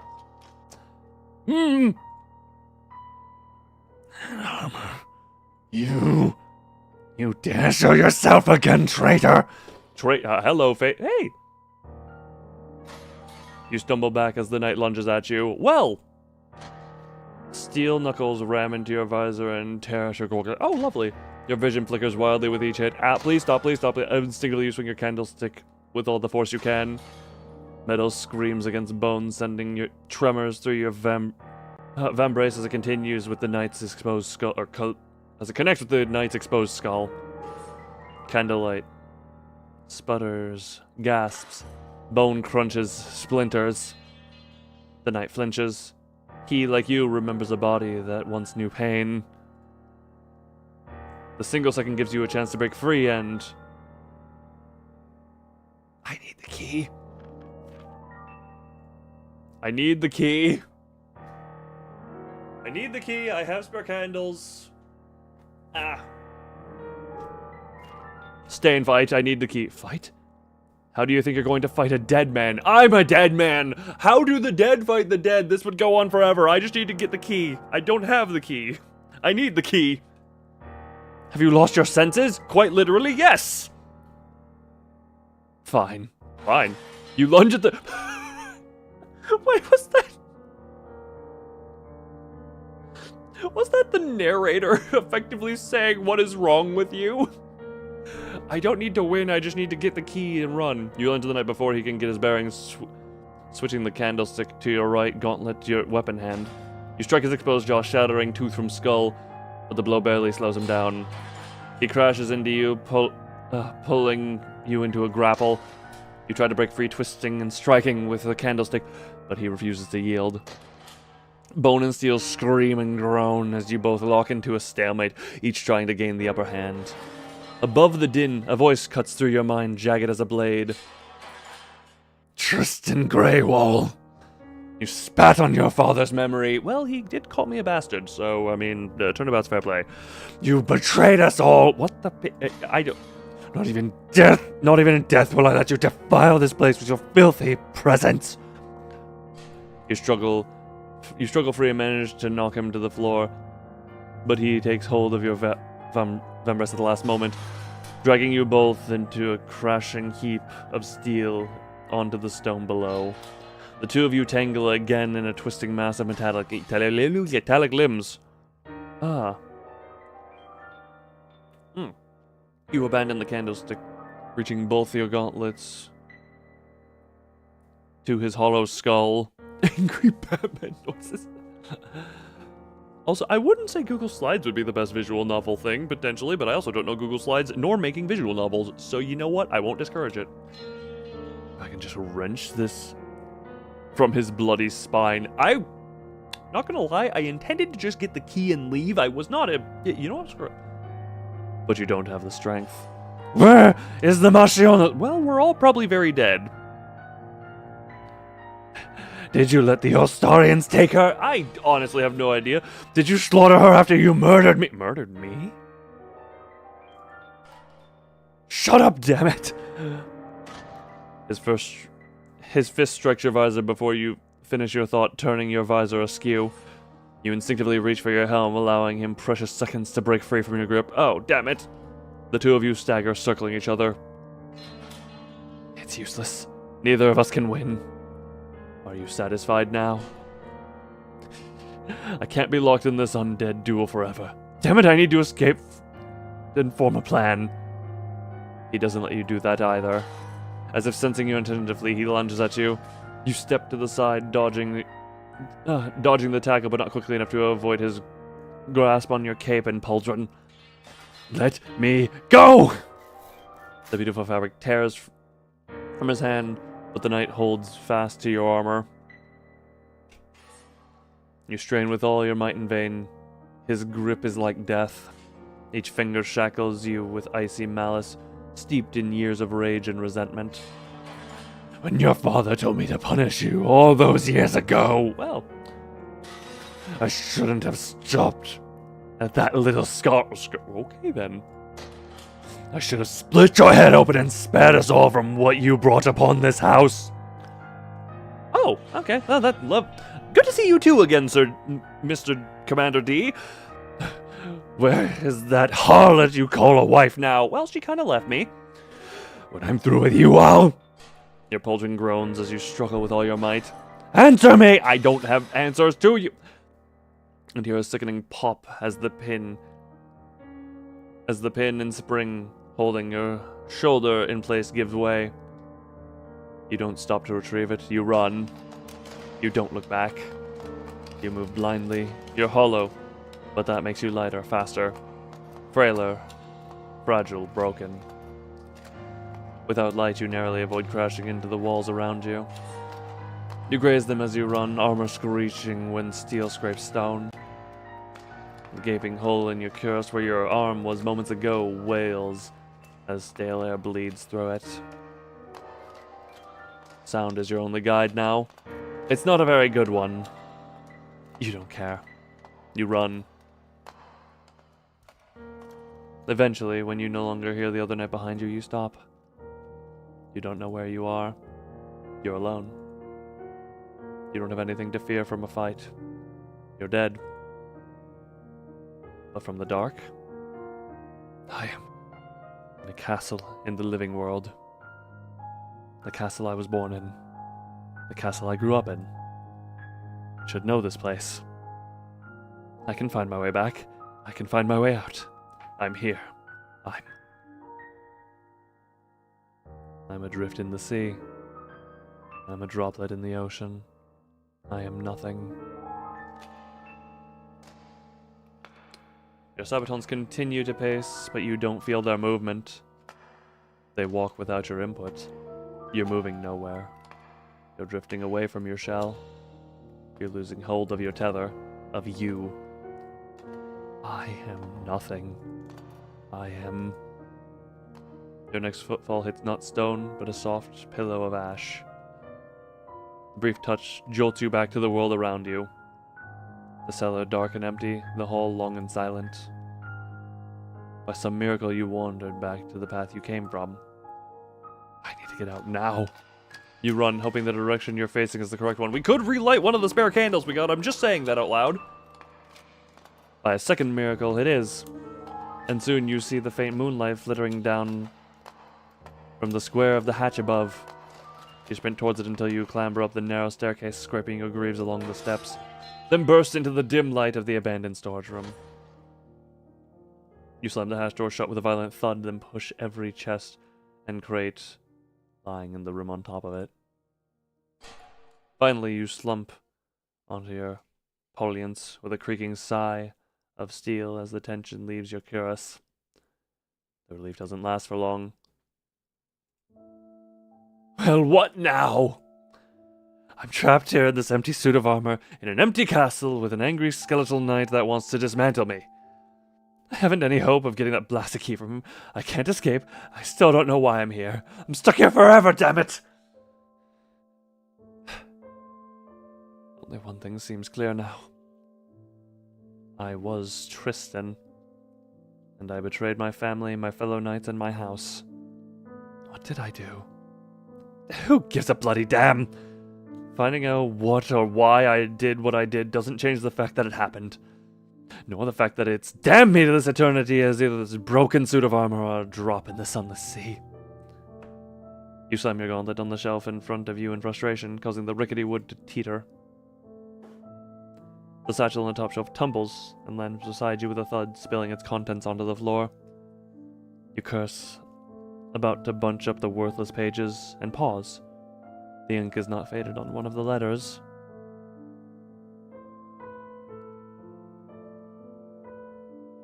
In the corners of the page, in neat, careful, and familiar handwriting, are 3 words and a name. I love you, Tristan. Or, I love you, Tristan. Did I do whatever I did for you? Also, Hunter, I have no idea, nor do I know of this pattern that you may be speaking of. A woman whose face and name I don't even remember. Looks like I was a lousy partner after all. A lousy husband, a lousy brother, a worthless knight, and now a good-for-nothing ghost.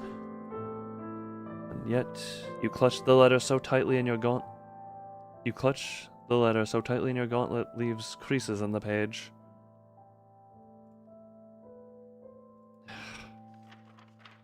You silently gather the remainder of the letters and objects into the satchel and replace it on the top shelf. Tristan, why can't you see for once in your life? You're not my brother. My brother is a hero. None of you will let me give up, will you? No. I can't blame you for what I did. I made my choices, whatever they were, and it all led to this. I'm the one who's here. I need to atone for it. I can't. Won't give up yet. Ugh. I need to deal with my arm. And then the commander. I need light again. More candles. Wait. Candles! Do I need to fight the commander at all?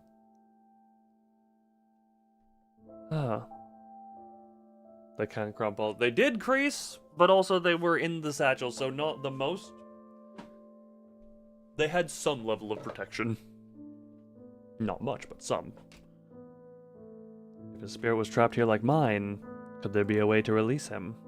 You think of the dozens of beautiful candles in the chapel carved with ornate patterns, flowers, and names. There's a reason candles are lit for their... So, we don't need to carve a new candle with his name. We need to find the candle that already has his name. For spirits like us. I wasn't able to before, but... Oh. This should stop anything or anyone from crawling out of the hatch, I hope. Hope it isn't going to help me against the commander. Never mind wielding one with a missing arm. Yukula, you're right, gauntlet tightly.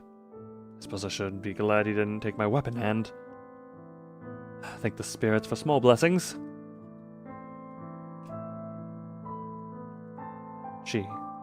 There's no doubt she was significant to me. But the affection I supposedly had, why can't I remember those feelings? The time we spent together. Well, you can't remember a lot of things, Tristan. The life we shared. Does that mean my own words were a lie? Or was my wife simply an excuse to justify what I did? I can't be surprised the commander hated me, but he called my wife He acted like she was his enemy as well.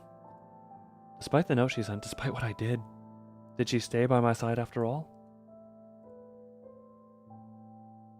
Many prefer polearms for the power and reach, but I've always been partial to the sword. There's an elegance to the longsword that a blade on a stick can't hope to match. I mean, when you break it down, the longsword is also just a blade on a stick. Okay, that was that. I can't go down there until I've lit the commander's candle. Ew. Brave in the shape of a leaf, a crescent moon resting in the boughs of a sycamore tree. To think that after everything you have done, you wear your house's symbol still. You reach towards a suit of armor and brush your gauntlet over it, running your fingers over its smooth plates. Save for a light coat of rust, they look undamaged. You note that this armor would likely be a tight fit for a man of your stature. A spear is just a turkey carving knife on a stick? You know what? I can't argue that. Well, that's not a problem in my current form. I don't know if or when I'll get my arm back. You don't mind if I borrow this, do you? The Abdor gives you no reply. You attempt to remove the pauldron suit, but find it stuck fast. Trying to loosen it with your one 3 gauntlet doesn't make the task any easier. Damn it! After a few frustrating and fruitless minutes, you resort to pulling on it with all your might. Spirits! At least the arm is free now. Thankfully, attaching it to your own cuirass is much less a cacophonous affair. Once it's snug, you tentatively flex your unfamiliar finger plates. You're relieved to find that a new hand does respond to you, albeit clumsily, like a limb you've forgotten how to use. That's a relief. It's a good thing the commander didn't take my right arm, or that would have taken much longer. You muse that a suit of armor, whatever your dominant hand once was, shouldn't matter now. Curious how easily the habits of bone and flesh translate to steel. What's that inside the helm? Is that the contents of the armor you've knocked over have spilt like glittering entrails over the floor? Priceless pieces of jewelry, rubies, pearls, lie among ordinary pebbles, buttons, and rusted coins. A gaudy mess of the worthless and valuable, stowed together without rhyme or reason. Did a magpie build a nest inside it? You rummage through the pile and see if there's any keys buried and find none. You decide to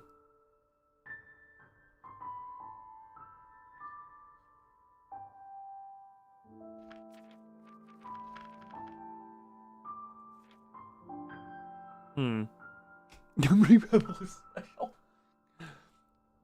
Hey, just because they're ordinary doesn't mean they're not special in some way. I don't understand. My brain got my sense of over-prepare is saying take the coin. Yeah, screw, we're taking the coins. I can't buy my memories back, but I could use the coins to leave a trail. They'll make a far better marker than ash. You uncork the bottle in your belt and drop several coins inside it with a clatter. Your new gauntlet struggles with the fine movements at first, but you can feel the finger plates limbering with each motion. Then, with the bottle tucked back into your belt, you step away from the fallen suit and its treasures. I doubt I'm going to find a set of wax carving tools lying around. I suppose I could use the glass I picked up earlier, though. You've never carved a candle with broken glass before, but at least you won't have to worry about cutting your fingers. Never need to resort to it, but broken glass makes a good weapon in a pinch. That's only if one's opponent can feel pain. The suit of armor lies in a broken heap on the floor, bubbles bleeding from its open helm. Sorry about that. I'll put this arm to good use, and this gold! Why is it cold around the edges? I can't go further without a key. Now I can recheck everything. My sister. You look older in the painting. I had the artist paint it that way. Art is meant to present the ideal version of the world, is it not?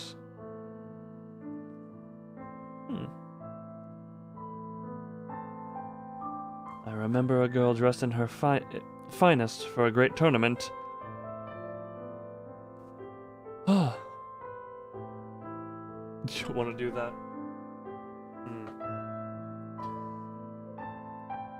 Oh. Maybe see what you can do while maintaining here if you really do want to stay. See what can be done with this as background noise for the inspiration. See if you can draw that.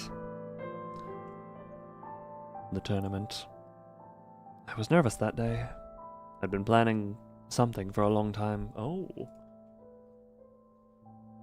The mushiness. Why is that even now? All I feel when I see her portrait is envy. I betrayed her and my fellow knights. Why is bitterness that fills my spirits and not remorse? But her memories failed to yield an answer. You examine the fallen chandelier, but only briefly. These candles are practically stubs. There's not enough left to carve names into them, nor will they provide light for long. I have coins used as trail markers, so I don't need any more ash. Don't leave me behind Maribel begged, tears flooding her mournful eyes, like a river overflowing with rain. You're all I have. Her beloved's own ocean blue eyes stared deeply into hers, his icy blue pools deeper than the deep sea's rolling blue depths. Duty calls, my dearest, he sighed, but I will always return to you. If not in life, then in ashes. If not ashes, then as a spirit. No, I will always walk beside you. If this is supposed to be is this supposed to be romantic? Is there more? Mirabelle. No, that name doesn't ring a bell. Mirabelle rings no bell. Ha ha ha ha ha. Somebody once taught me how to carve candles using half-melted ones like these for practice. I didn't see much point to it, however. It felt like a waste of time carving beautiful things that would only melt away. Not your spirit yourself, though. You can't say your sentiments haven't changed. I was gonna say everything fades away, no matter how beautiful.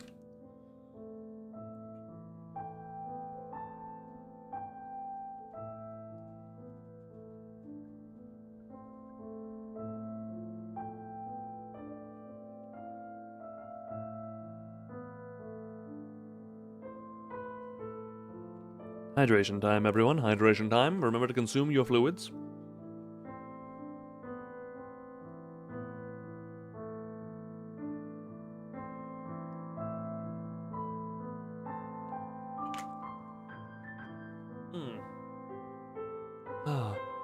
No? But what about yes? What if I say yes? Do it. Do it. Hydrate. Water is important. Fluids are important. Keep yourself hydrated. It keeps you alive. You don't want to end up like this knight. Dead. And forced to possess a suit of armor.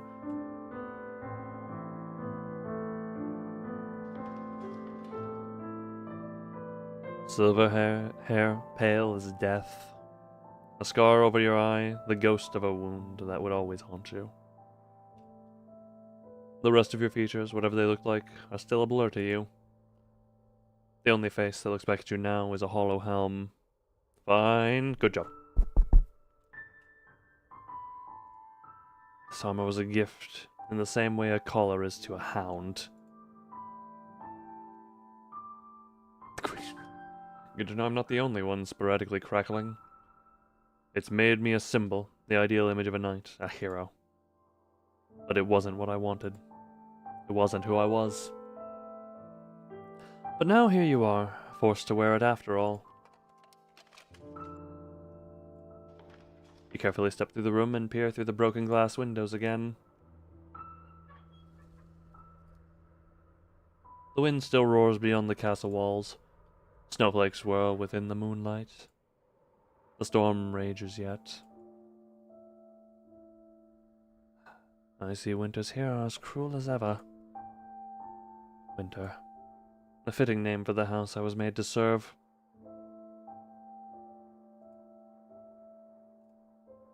Your gaze is drawn to the several pieces of broken glass that litter the floor like jagged teeth. Absently, you feel for the shard in your satchel, running your gauntlet against its sharp edge. It rests there, tucked away like a knife.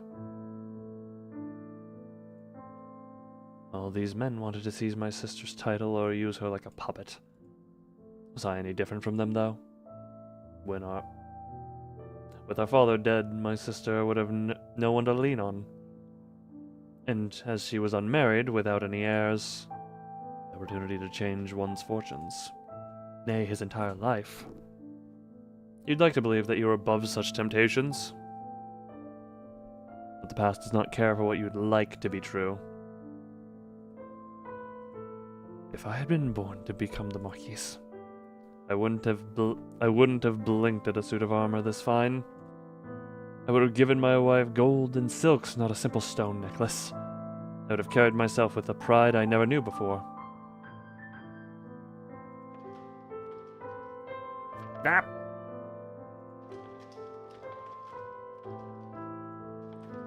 You walk over to the remains of the tapestry, where a woven version of you charges at a great beast.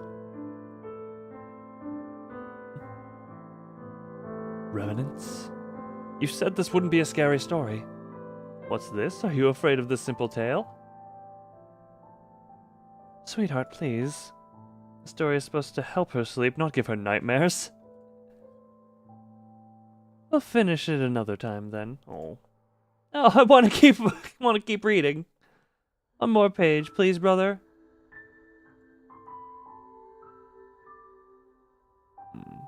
Wait. Please. Oh. My sister was just a child. A child I was supposed to protect until...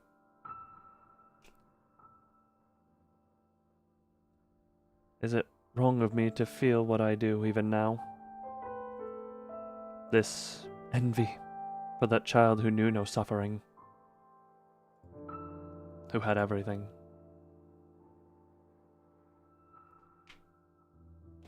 Ah. What a lovely thing to hear. Flint, iron, chalkcloth. For the commander to remain here like me. Was he drawn to the armor that once protected him? That only makes me wonder what happened to the suit I wore when I was alive. You look up at the stained glass where the hero Tristram forever holds his vigil. That I was given the name Tristan and have no memories of my mother. You must have been a pitiable thing once upon a time. But the childhood you imagined for yourself was hardly uncommon. Did my wife and I have any children? You wonder, but quickly push the question from your mind. You couldn't bear to learn the answer to it right now.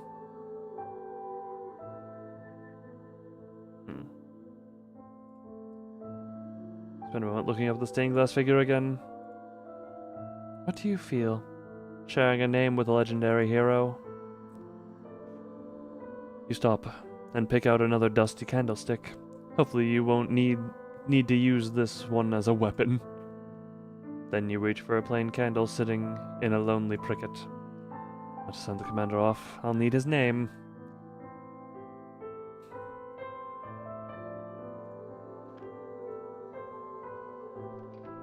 Which should be in here somewhere. Father. As your gaze falls on the frame, you notice a small inscription carved into it. Sigmund von Winter. Marquis of Greywall and Lord Protector of Lif. Protector of Lif? You didn't protect anything. But neither did you. Tell me, did my mother ever love you, or was she just another person who couldn't say no to you?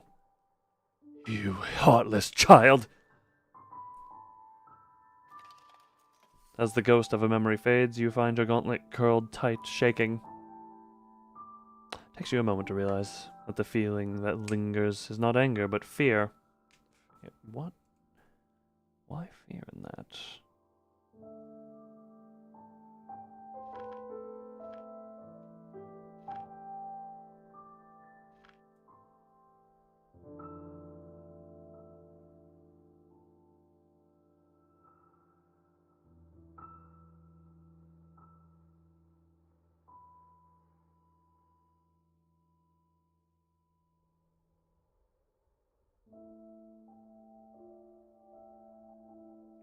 Sorry, it's lost. My brain was lost there for a moment. The map. You turn the map over and check the note the commander left once left for your sister. My lady, you made the right decision. The line's then too dangerous. Yeah, that. Call him the Prince. Slayer's presence could only give the wrong impression. Yeah, I am the Prince Slayer. Nor do the blood-hungry hounds who side with Heimdall need further encouragement. Please don't worry yourself. Ever your Lord Commander, Sir D. Sir D. So I'm looking for a name that begins with D. They called me the Prince Slayer. If I was willing to stain my hands with royal blood, what else was I capable of? Many heartless acts. Could there be a roster of knights in these shelves? You look over the spines again, but you see no other records of the family or the knights who served them. Sticking out of a heavy tome, however, you find a scrap of parchment that someone appears to have used as a bookmark. You reach for the book and free the parchment from its pages.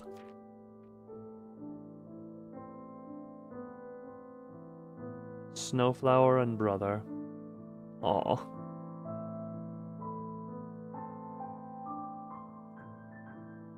Is this...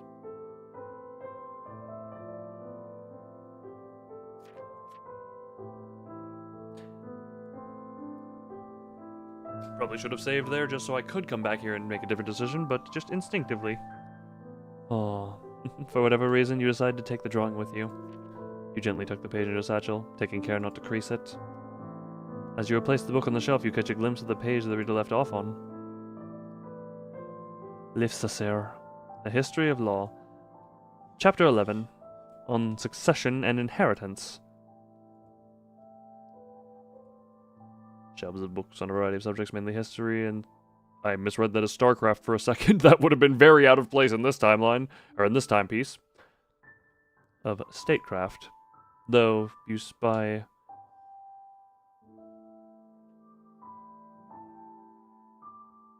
memoirs, poetry, and novels among the lower shelves as well. Whoever was reading them seemed to have a fondness for chivalry and courtly romances. Someone who saw the world as no more than a wonderful dream. Fiscal documents with names, figures, and numbers sit in a dusty heap on the desk. The commander would have been the highest ranking among the knights. His name must be here. You pour through the shelves of aged parchment until you find a page that you skimmed through. Find the page that you skimmed through earlier.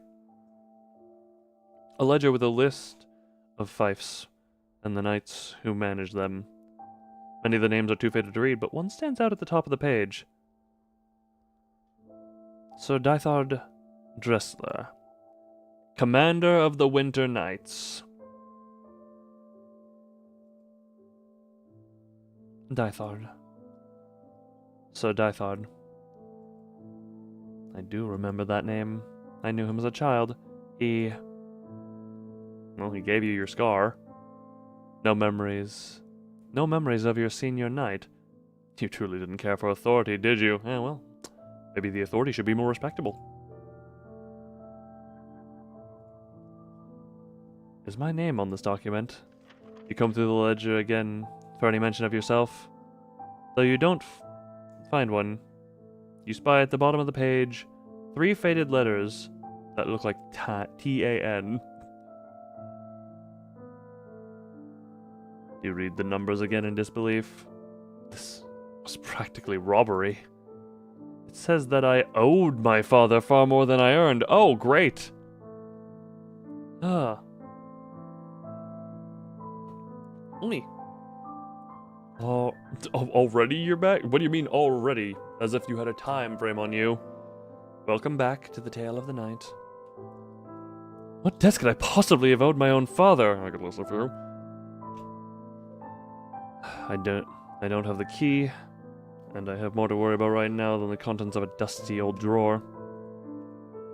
Dozens of bottles, sickly sweet alcohol, and dusty drawer locked tight. What did father keep hidden away?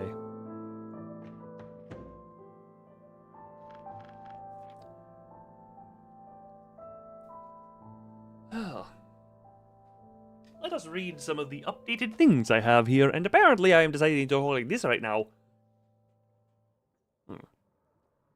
You know, the ghost of Tristan, it would seem. You betrayed your house and your oath as a knight. You don't remember how you did so, or even why, but you must have had your reasons. You attempted to fight the commander and lost an arm in the process. At least you found a replacement. Without the key to unlock the rest of the castle, you're trapped here. Your attempt to free the commander... You're attempting to free the commander by lighting a candle for him. Good luck with that. Good luck with that. You were a vassal of the House of Winter once. You were a bastard of the Marquise. You served your true-born sister, Sieglind.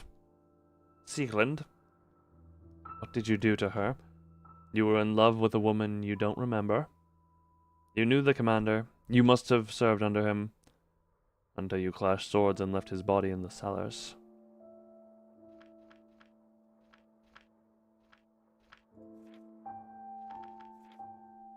Sir Dythard Dressler, commander of the Winter Knights, loyal aide to the Marquis and later Marciones. He had a low opinion of you, and perhaps he was right. His body remained in the cellars all these years until you disturbed him once again. Don't know anything about Heimdall.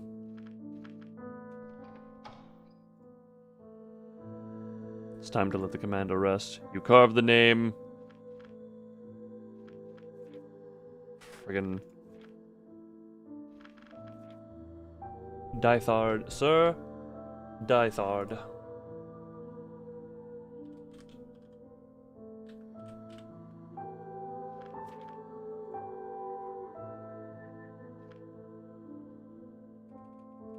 Do I need to put... Nope, I can't fit sir. I cannot fit sir, therefore it's just Dythard.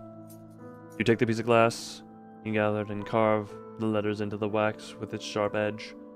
D-I-E-T-H-A-R-D. D-I-E-T-H.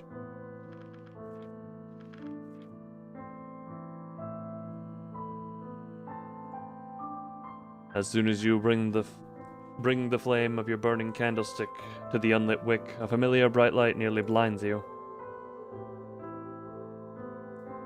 Commander, you have no right giving orders to me, traitor! Sigmund, forgive me, but I must send your ungrateful child to the grave with you.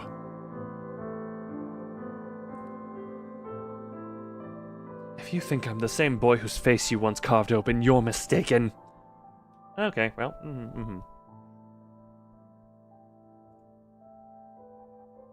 So the one who killed the commander must have been me. Yeah, that was very implied, yes. He did...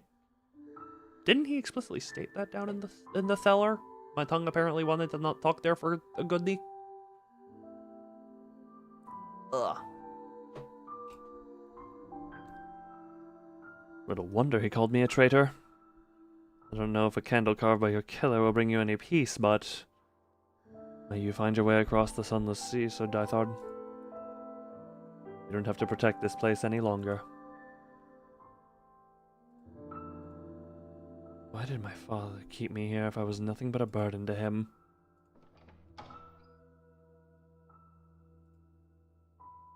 I was supposed to protect my sister, but I...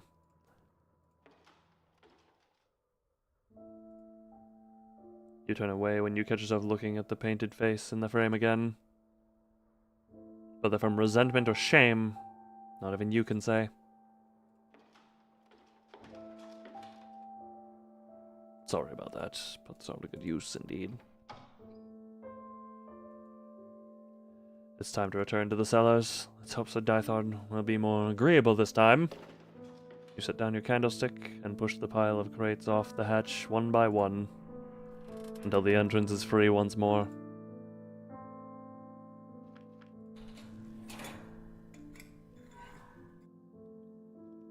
When you lift the rusted door, a familiar darkness greets you. Here we go again. For the third time this night, you descend down the stairs. Step by step. The same wide walls and hollow halls swallow your faint candlelight. The same echo of empty footfalls clang. As you walk, you suddenly realize you have no idea where the commander is. After your desperate flight, you have no recollection of what path you took, nor will the other knight lost sight of you.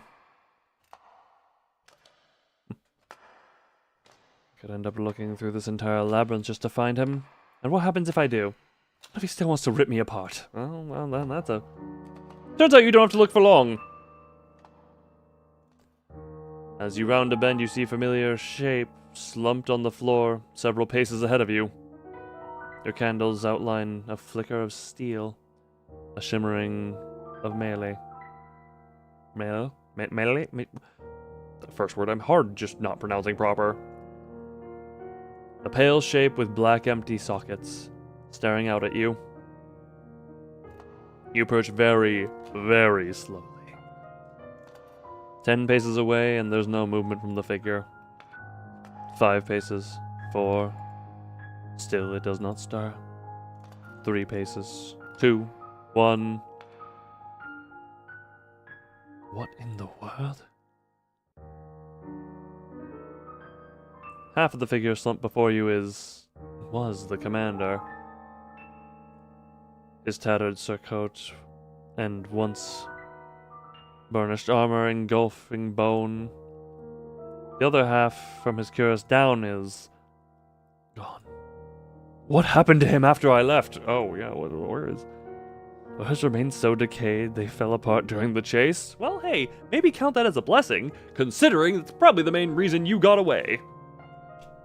Is that why he let me get away? What looks like a great gash is torn into the bottom of his cuirass, revealing the battered ribs jutting through mail. His gauntlets are still gripping around your empty left arm. I'll be taking this back. You decide then not to spend another moment more where you are. The keys are mercifully still looped around the knight's belt. You hastily untie them and shove them into your satchel, and then reach for your arm. You can attach it when you're as far from here as you can be. Just slump my arm over my back. You hurry back the way you came, hauberk beating against your cuirass with every step.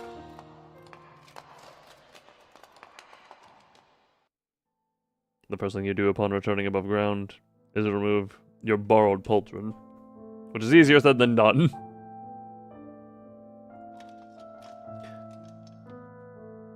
Well, considering you kind of just jammed it in there to make a point. Hold on,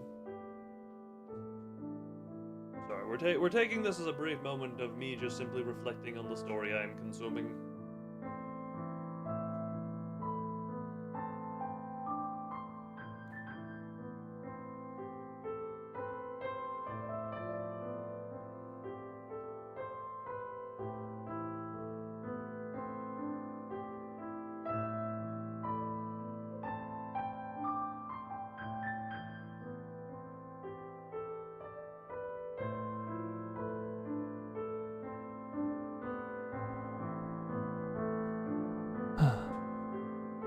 Alright, just light reflection done.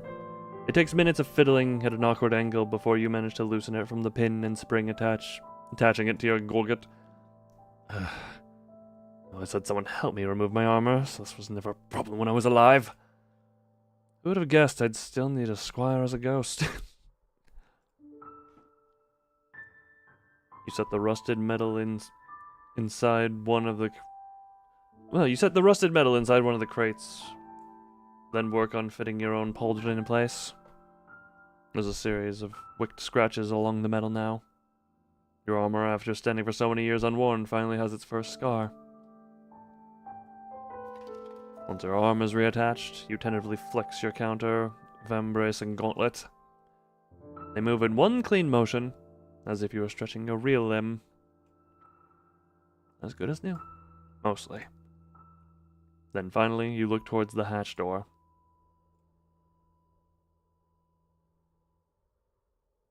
That seems excessive, but I'm going to save as well, because choices.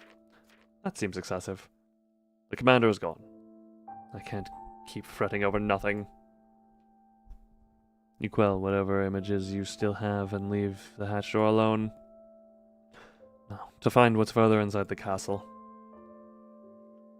This is what frightens you, isn't it?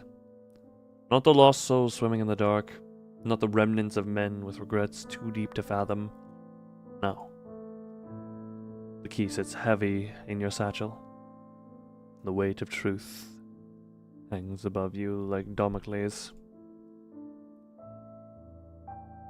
But the only path before you is forward. Damocles, yeah. Correct me if I'm wrong, that's the sword hanging overhead, king. But the only path before you is forward. Has to immediately go backwards. Still just sorry about that. Nothing new. I could go here, but hold on. Go back.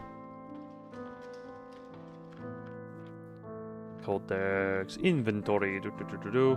Large piece of progress. 3 unlit, uncarved candles. I have 3. Okay, I have 3 of those. Child's drawing of a knight on a unicorn with the words Snowflower and Brother written in crude letters beneath it. Flint iron, charcoal for lighting, borrowed from the hollowed sanctum of the chapel.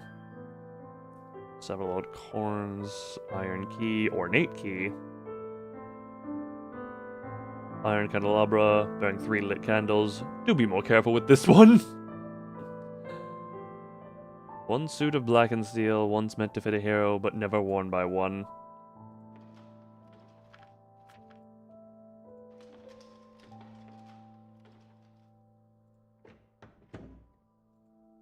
You take the small key from your satchel and try the lock. It doesn't fit. Damn it. I wonder what this key is for, then. Oop. What did Father keep locked away? Interesting. What else is locked? I was supposed to protect my sister, but is there anything new in here? Seemingly not. Alright. Could seem I am not finding any new. Boop. Boop. Boop. Boop. Boop. Boop. Insert. You fit the heavy key into the lock and firmly twist it. The hinges shriek as the doors swing open. The way forward is now open to you, should you wish to take it.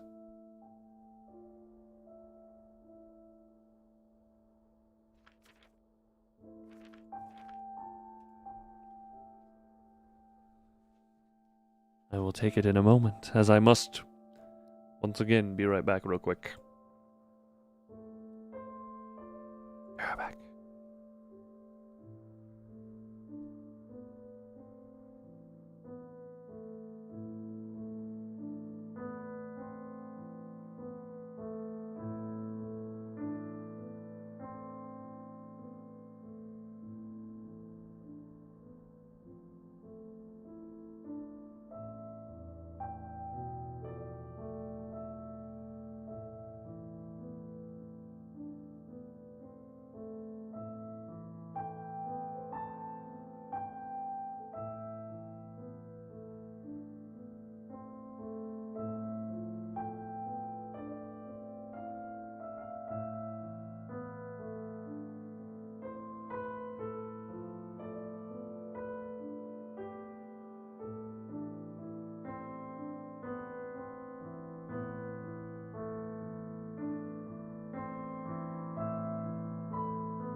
And return I now have. I apologize for the length of that one. There was a problem that needed solving. Now then, you step forward through the doorway. Nothing changes the moment your saboteur moves from one hall to the next. Nothing tangible. But you feel as if something has. Something settles in the air around you that a second ago was not there. You take another cautious step forward. And then another. That is... Man, that blood looks really fresh!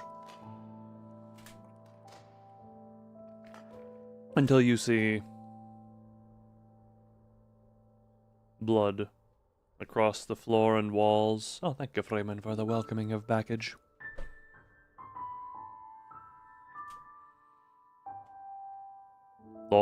Long, dried, caked between cracks and stones.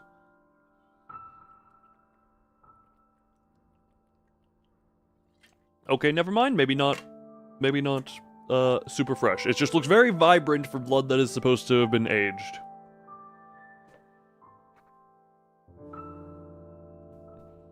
Maybe there's something about it being in a cold place, but if it was aged, it would be more brown than the vibrant red.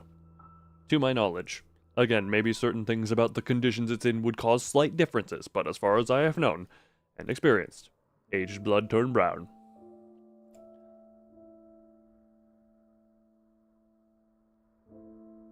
Ah, stranger tradition of bloody hell, eh? Basically, yes.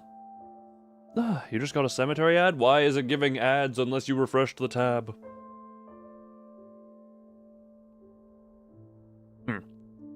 Moonlight trickling from an arched doorway. Thin as flayed skin, pale as bone. You don't need to describe... You don't need it described for you in any more detail, do you? Because you was gone and returned? How dare you ever leave me? How dare? Kidding, obviously. A knight sits slumped against the wall, unmoving, his armor caked in dark and rust. His armor is similar to yours, embellished with a bloodied raven on its cuirass, but missing any fluidity. Also, the last time we got up close with another... Need I remind you what happened with the commander in the tunnels? Its plates are engraved in scars and scratches, not flowers and scroll work. Its cape hangs around him like a shroud. Spirits. If I recognized who this was, I might light a candle for him, but I do not. Trying to see if there's anything to click other than the obvious. Paintings line the narrow hallway, their decrepit frames clinging to the walls. Dark stains cover the canvases so deeply, it looks as if a mad artist had painted stroke after stroke of blood. Death has dipped and... Words hard. Moment. Reboot. Death has dripped his brush and soaked his palette to present the scene before you. You find yourself drawn to the portrait on your left. It appears to be a painting of a woman, though the canvas is so soiled it's impossible to make out her features. An inscription beneath the frame reads, Vivian. Beloved Mother.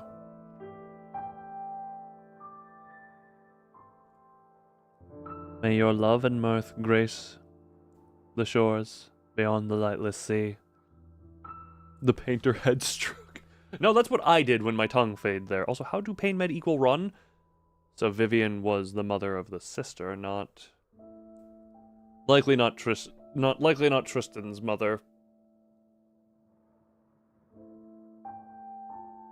Vivian, the mother who died 5 days after giving birth to her child. My sister's mother. You feel as if you should have some recollection of her, but you remember nothing.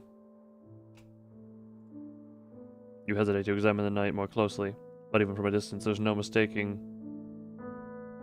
what the muddy color soaked deep into his helmet and gorget is. Lovely. He survived long enough to face his fate with dignity.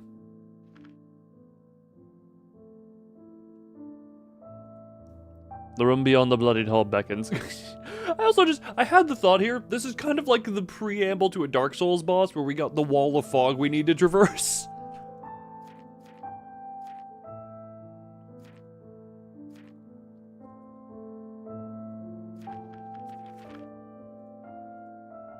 Save. And go forward into the wall. Pretty spread out, must have been a massacre. I'm remembering a thing from the first demo where there were, I believe, a lot of death. There were a lot of death. I know there were some rewrites because Endis did not like how the story was going in the original one. But I do remember a lot of death. Right? You step toward the pooled moonlight. The feeling in the air thickens, seeping into your plates, flooding you like grave water. Grave water. You trudge ahead. Your grievances and creases. This is the one word where I'm just like, how to pronounce? Weighed down with every plodding step. You wade closer and closer towards the shore. And on that shore is death. The heart of the castle is the great hall. And here, that once vibrant heart ceased beating. Hey Furret, found your massacre!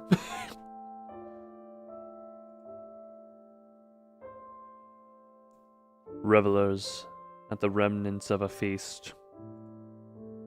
Lords and ladies, servants, knights, their corpses lie at your feet. And all around you now is a torrent of memory awash in red. Screams pierce your helm, searing slashes score through your pauldrons and cuirass, burning what remains of you. Your armor cannot protect you from the agony of the souls that linger, from the memory that remains here, seeped into every stone, pane, and pillar, far deeper than the blood that coats them. Your greaves and cuirass threaten to buckle as the burning sensation of blades cuts through you. You grip the edge of a table for balance. The skeleton of a noble lies prostrate against it. The fine furs of his coat rotted, his skull missing from his spine. You spy it a second later, staring at you with vacant sockets from the fine bowl resting by your gauntlet. You jerk back. Your finger plates have left claw marks in the wood. You look down at your gauntlets and see red flicker over the lames. You lurch past the man's body. You keep waiting, pushing forward through the deluge of screams and howling and pain. Words are hard. What are you still searching for? A body? An answer? A reason for this madness? Tristan. So Tristan, have you gone mad? Sheathe your weapon and what? A young woman stands among her court. It's a day of revelry and games, and her most esteemed guest has yet to arrive. A commotion at the doors. Figures march inside, in twin rows, dressed in burnished armor, weapons gleaming at their sides. The knight, with hair as silver as her own, breaks through the ranks and swiftly approaches. And then he draws his sword. Chaos, bloodshed, betrayal. And at the end of it, you. Do you have your answer now?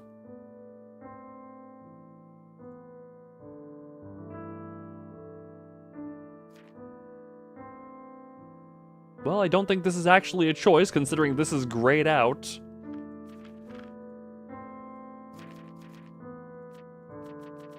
Yeah, that is not a choice. I had to check.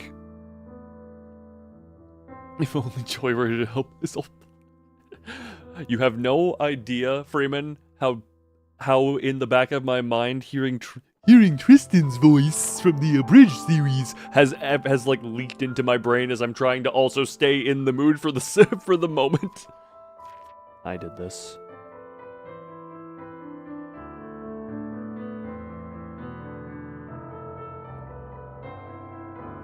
I love my wife. I wanted to give her a better life.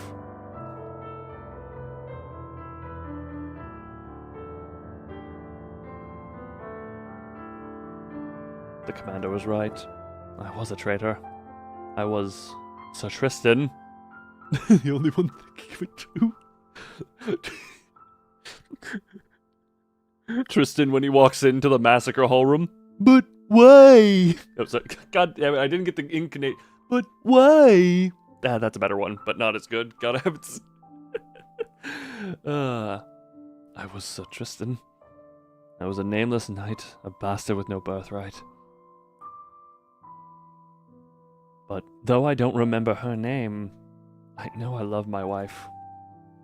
I wanted to give us a better life. I wanted it so badly I was willing to betray my own flesh and blood. To betray the ideals I upheld as a knight. But I'd already risked my life time and time again, earning nothing but scars.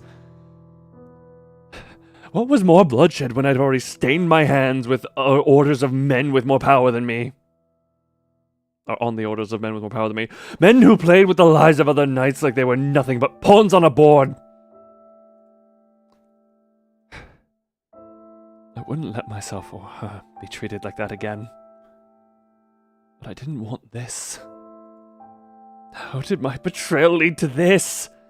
How did I let this happen? You stare down at your hollow gauntlets. And now, this is the price I pay in death. A spirit forced to walk the site of his crimes forever without respite. A dead man trapped in a suit of iron. A villain in the guise of a knight.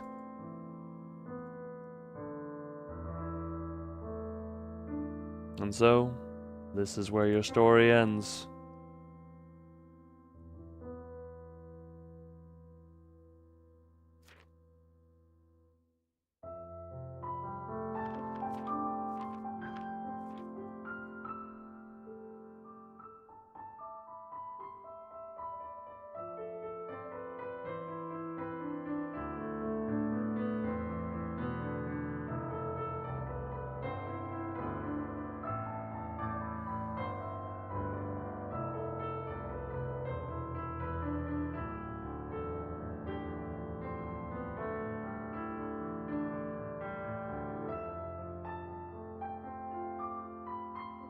Except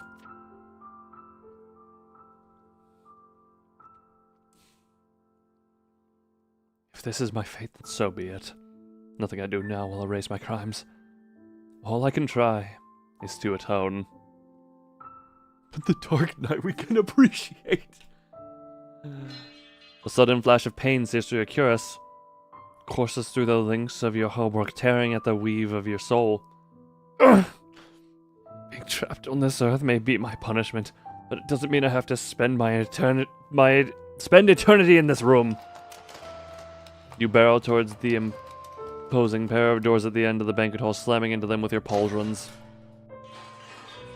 The force sends a jolt through your plates from helm to sabaton. You grasp onto the oaken slabs and quickly try to shove them open before your strength leaves you. But no matter how much you strain, they don't move an inch. Locked too. Damn it, let me go! Let me... A burning series of cuts pierce your gorget and cuirass.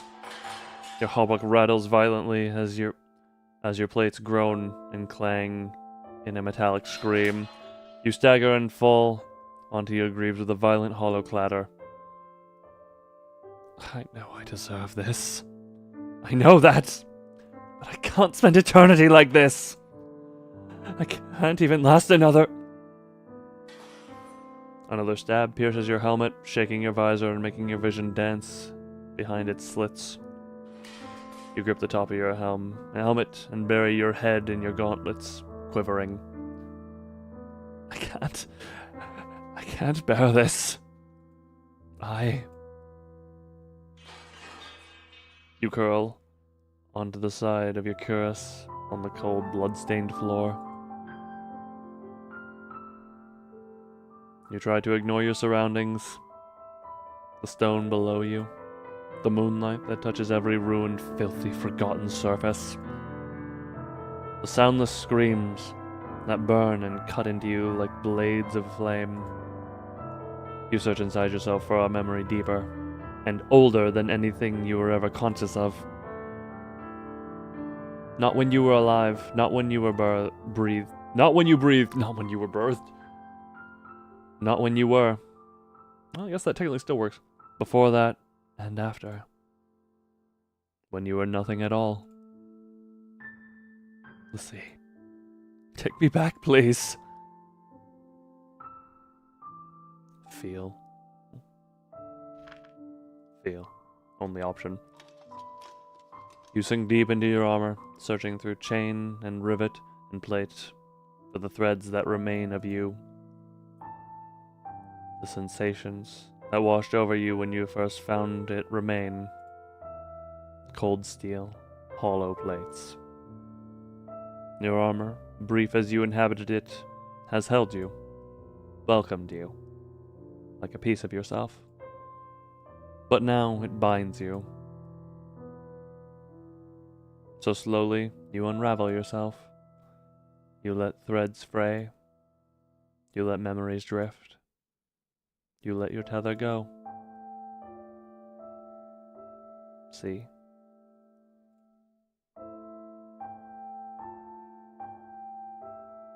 The scene around you grows distant. Darkness falls around you, as if some force outside now extinguishes the moon and stars one by one. Your vision withdraws into your visor, until it too merges into blackness, and then into nothing at all. Listen to the screams. You let go of the strands of you like a tapestry unweaving itself. You let your memories emerge around you, becoming one with many. Yours and not yours. All and none. A single thread in a rippling fabric. A single drop in the rolling sea. But sound lingers longer than sight. A voice, quivering, reaches towards you. Tristan. And then, while the last thread of you is still intact, you listen to the. Hold on. More saving everything. Listen to the voice. You're not my brother. The words snap you back to the living world with the force of a breaking wave, the shock of being thrown into a freezing pool. You fall back into the weight of your armor in mere moments, before you collapse on the floor in a heap of metal black and cold. Sigland, if you're dead too, then I beg of you, leave me be. Leave me here to rot. Go. Go beyond the sunless sea. Spend your eternity in a place I'll never deserve to reach. My brother is. Let me drown. Let me go. I'm dead now. I'm a ghost. Not a hero or a knight, or even a man any longer. My brother is a hero who loves me and always protects me. He would never hurt me or betray me like this.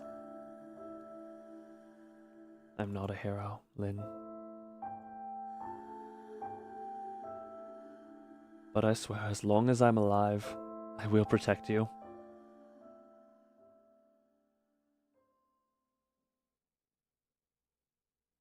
In another time and place. Casa Winter. Live. What? Year 298. Hold on. That would have been 10 years after she... Winter? This would have been 2 years... 10 years after she took over, after the father death. Grandmother? I brought you some more milk. Or was this later? Hold on, I'm trying to... Well, I don't have access to my codex anymore. I'm trying to remember where this was in the timeline. I thought it was 288, 270... 278, 278, yeah, that's what I'm trying. I think I mathed that right. I could very well be wrong. You are my heir, Tristram, not a servant. You wait until I cross the sunless sea before you act like it.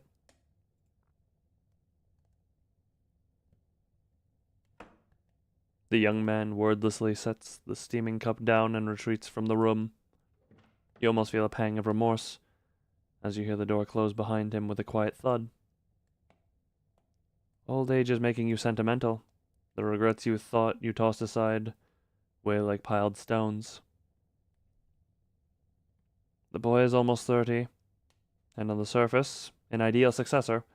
Level-headed, poised, a seasoned warrior, a skilled diplomat, like you trained him to be. But his heart is fragile and weak, just like... You sigh and turn towards the painting on the wall. Like him. His portrait has hung on the wall for decades. It was painted from your memories and descriptions. The artist spared no detail, but captured his likeness with a melancholy so true to life it stung you. Far from the heroic figure you wanted him remembered as. You dismissed that artist from your court in disgrace, and hung the portrait in the privacy of your chambers, safe from the eyes of the world. And so, he has kept watch over you decade after decade, reminding you of your failures. You find yourself speaking to the dead more than the living these days. You dream of the things you'll ask him, explain to him, beg of him, demand from him. Until we meet again beyond the sunless sea, dear brother.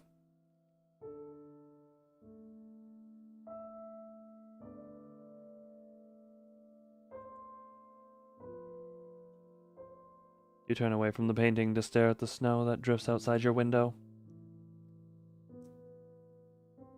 It falls in ghost white flakes against an empty sky.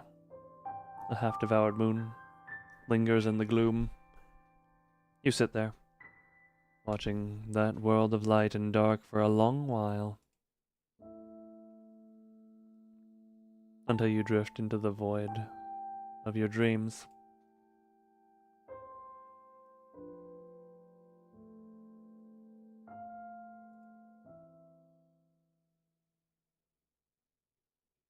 I want a necklace too. What? You shout the words, though it isn't true. You have pretty necklaces back at home in the castle, strung with pearls and sapphires as blue as the sky, stowed among the jewels and clothes your mother left you. You're not jealous of the lumpy yellow stone around her neck at all. But brother is my knight. He should treat me like the most special person in the world. Oh. There's still plenty to look at, Lynn. Why don't we see everything first? But why does she get a present? It's not fair. Lind, she replies before your brother can respond, kneeling down next to you. Tristan brought you all the way here for the festival.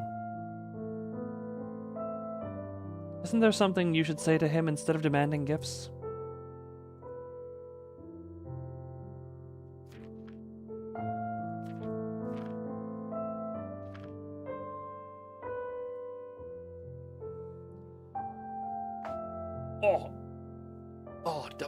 Double shot of friggin' crack noises.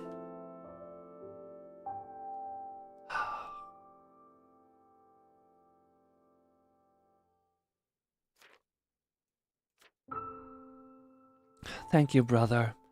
You mumble the words as you stare at your boots. I okay there? I was stretching. That was a good stretch of the arms, is what that was. You've learned that your brother gives her whatever she wants, so it's better to get her to like you. After all, she's no stranger to you. She isn't your sister yet, but she will be soon. Sister. You're not sure if you'll ever get used to that word? Come on, then. Your brother says gently, a little guiltily. There's lots to see today that you'll like. Look, a play is starting. Exclamation. You can't help but perk up. You hardly ever see plays at the castle. Gather round, one and all, to the tale of Tristram, Slayer of the Iron Beast. A booming voice shouts from a makeshift stage. Oh, sorry. Yeah. Two knights show a relieved look, then gaze down expectantly at you.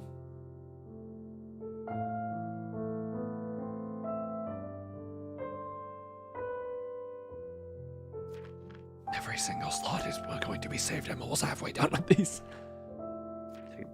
Take both. Be good for both.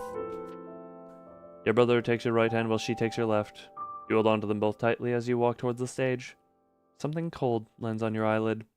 A flake of snow. Snow? But it's so warm today.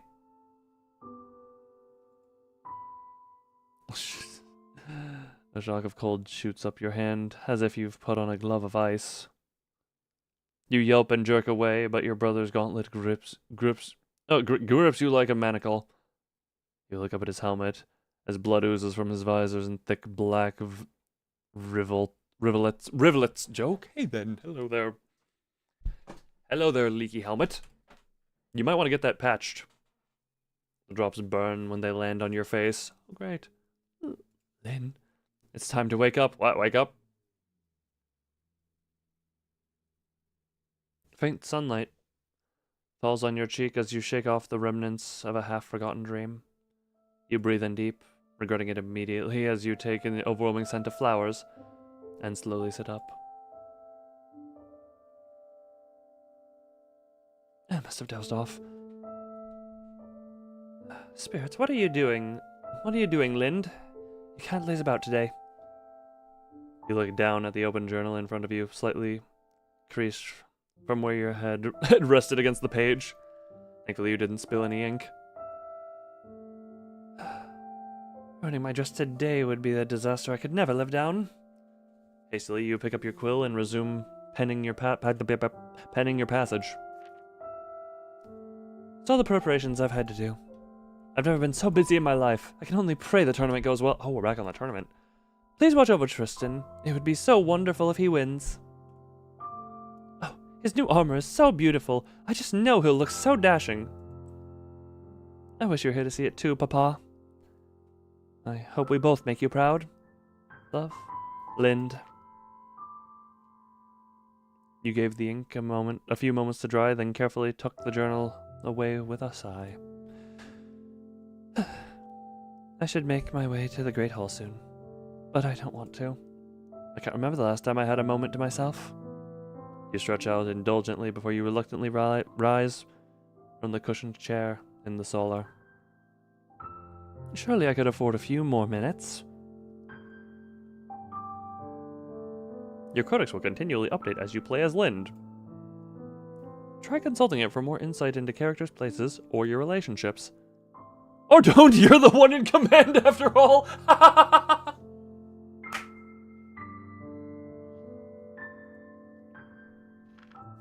How's it looking right now? Sieglin von Winter, Marciones of Greywall, Protector of Lif, 18 Winters... So this is still in her first friggin'...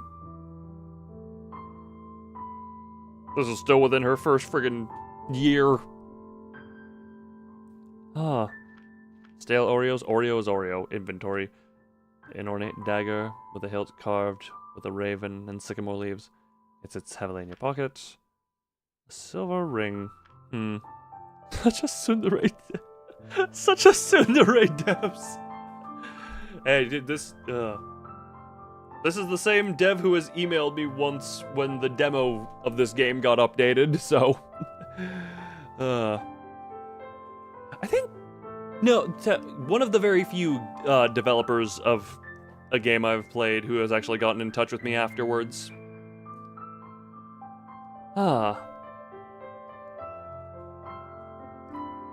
Which I was very enjoying of having received news of the update personages. You, Tristan. Oh, you. You're Sigmund, but you're also Lind or Lynn. Your reputation is to the court. You're little more than a lamb in a den of lions. Your knights serve you out of duty, personal loyalty. Don't dream of it, Tristan. So Tristan Greywall, your brother is the best, bravest, kindest, cleverest, and handsomest knight in the entire world. He's your half-brother to be exact, but neither you nor your father ever mentioned his mother. I got thanks, base dev. I think it's just a singular I think Endesis, otherwise known as Eli, is legitimately just a individual person doing this. Barring some voice actors in It Paints Me, I think it is pretty much always, it is very solo work. I mean, I'm sure there's credits we can check, but Papa, your late father, Sigmund von Winter. He wasn't the warmest man, and was often too busy to spend much time with you, leaving Tristan and to look after you instead. It only made you strive all the more for his affection. Sunless Sea, Papa, Mama, and Snowflower have all gone too. Aw, Snowflower was the horse. The living light candles to guide departed spirits, but those who were wicked or burdened in life will never hope to cross its shores. Tales of such spirits and monstrous revenants are known as the Tales of the Mist. You know what they are: stray spirits, possessing iron flesh, fairy tales, told to find children bend, often mother would all. I'm guessing that.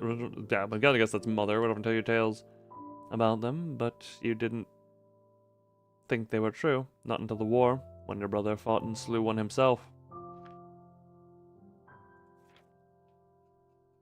House of Winter. Don't mind me just updating myself on all the lore stuff we have here. Long ago, the North bowed to the kings of Lif. Though your house no longer produces sovereigns, your lineage commands a respect that few other bloodlines share. Your house's dual symbols are the raven and the sycamore tree, commonly combined into one.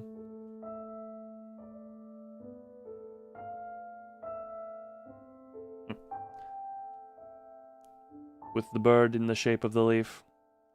Trees are a common symbol for the northern houses, dwarfing from the old tales of the mists, where the first revenant was slain by a simple arrow adorned in mistletoe.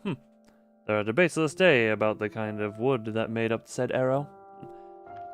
With the star, oh my. The kingdoms Silver North and Golden South, during autumn wars over 2 centuries ago, conflict ravaged the continent, and the Astarian Empire fell in the chaos. The warlords of Lif and the Dukes of Thraser formed an alliance. Thraser. Pronunciation is leaving me. It proved to be a powerful one. The armies of the North, provided for by the bounty of the South, fought off countless enemies and led to both parties' survival.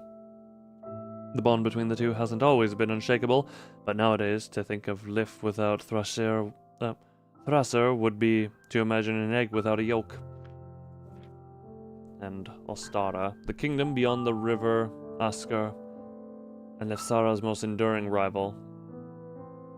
They were once a great empire, but now only a shadow of their power remains. In Lifthraser,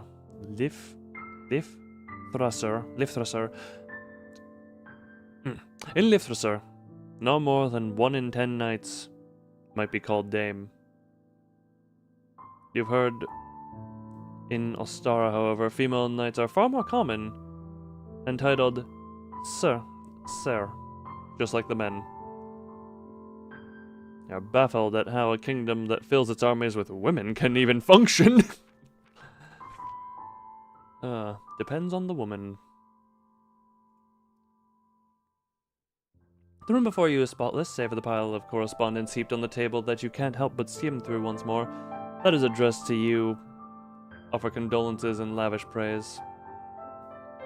Sometimes it's the same sentence. Others entreat you to seek help from their writers, men who have played the games of lordship longer than you've been alive.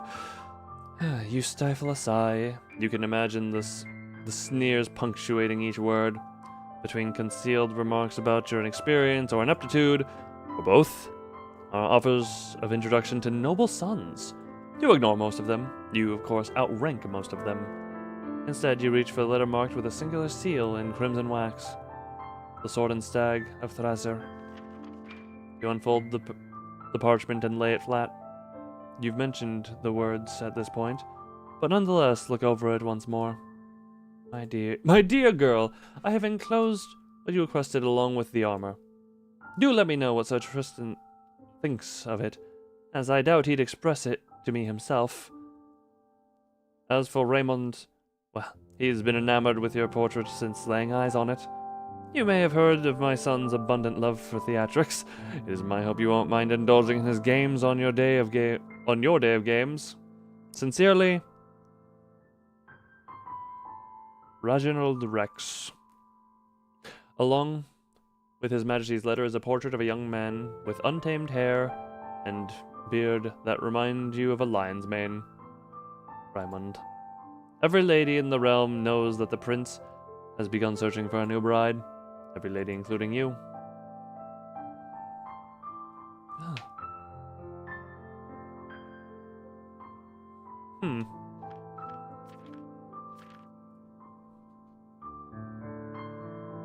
I'm consuming water as I think on stuff.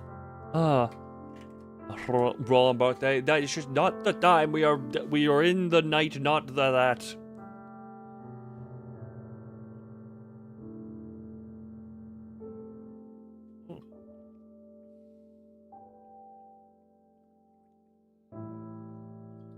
I agree, because I do this every time I've played this game. Or every time I've played for this...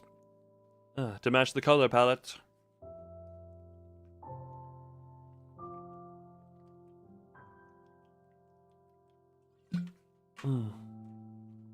Why are you gray?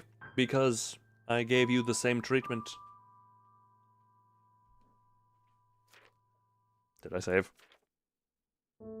Okay, thank you for... what father would have wanted for you. Do not bathe in grey paint, I plead the fifth. And also, I am the dictator here, you cannot ask me that question again.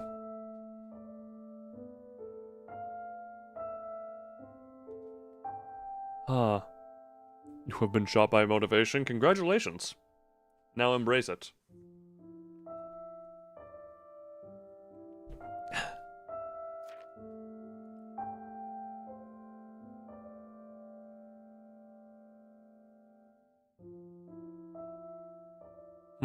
Adios.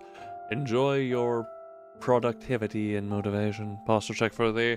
You know what, very fair. I had started to go full L mode. L from Death Note. Ugh.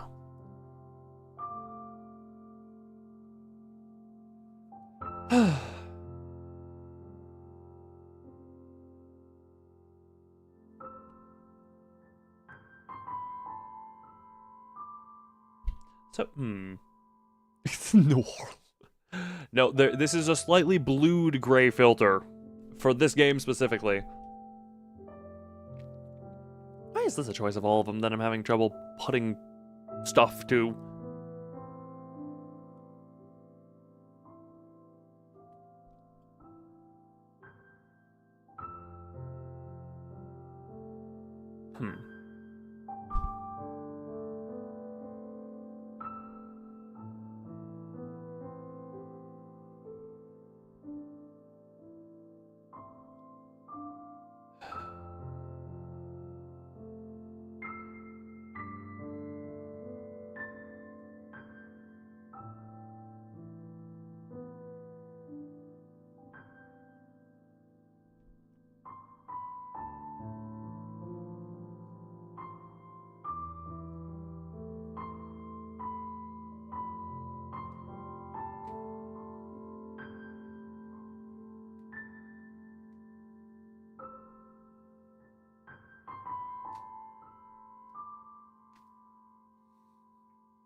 Sitting silently in thought for this long,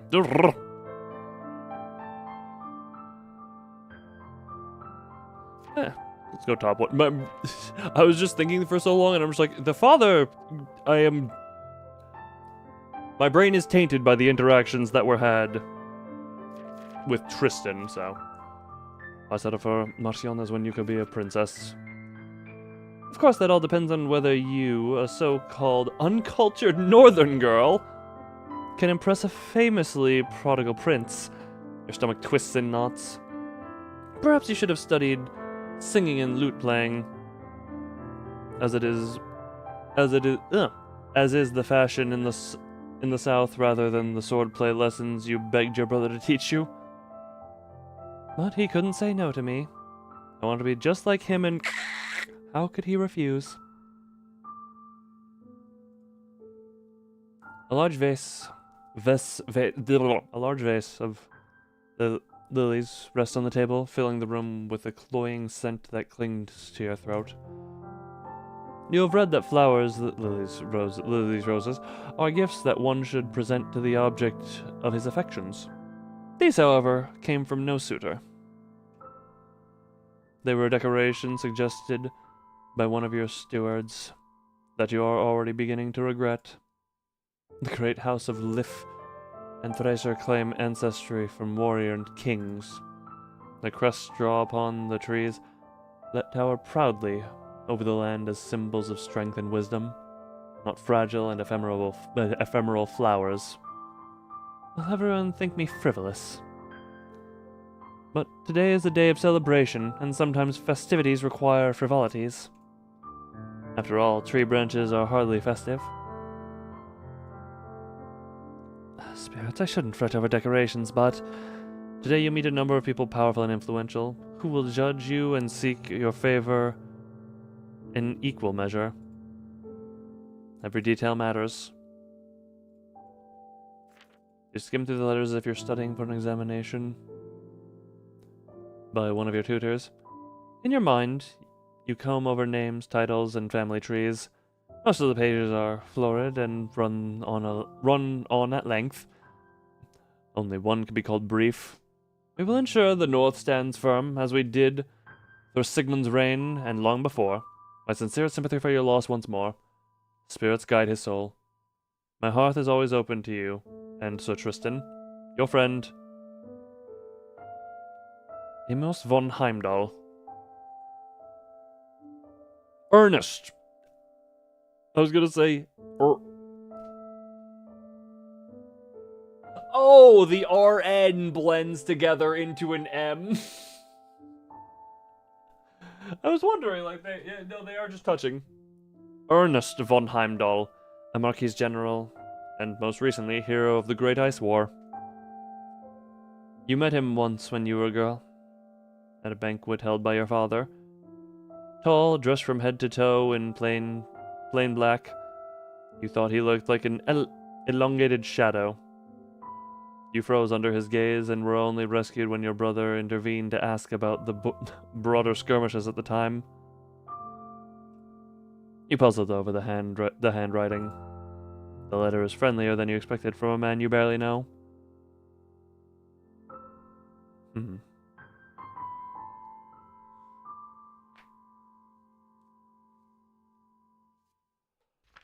Save before every single choice. I'm going to run out of slots.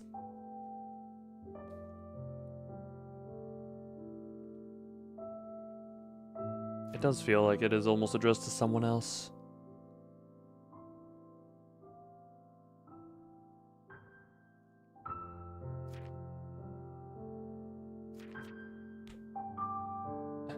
This is the only letter that mentions Tristan by name. Perhaps he wanted me to share it with him. But why not address it to us both? Next to yours, Rhymegrave is the largest territory that shares a border with the hostile kingdom of Ostara. It's only due to recent peace treaty that Lord Heimdall is able to attend today. Your brother spent an extensive time fighting under his command during the war. Perhaps you'll ask him what he knows about the man later.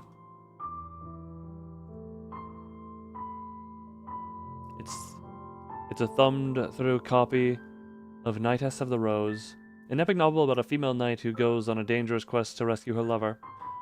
You loved the story when you were young. You still remember the shock you felt when you learned it was inspired by none other than and your brother. The wife's name is the redacted one, I'm gonna guess. Unlike Ostara with its brutish princess, Lifthrazar is a civilized kingdom of knights. Women have their own duties. Few attempt or can afford the rigorous path from squire to swordswoman. That your own sister-in-law achieved such an honor was nothing short of noteworthy. A bittersweet feeling flickers through your heart, a strange mix of wistfulness and longing. Things have changed a good deal since the days when your brother could sneak you away to the castle town for festivals. Tristan has always been a constant fixture in your life. On the other hand,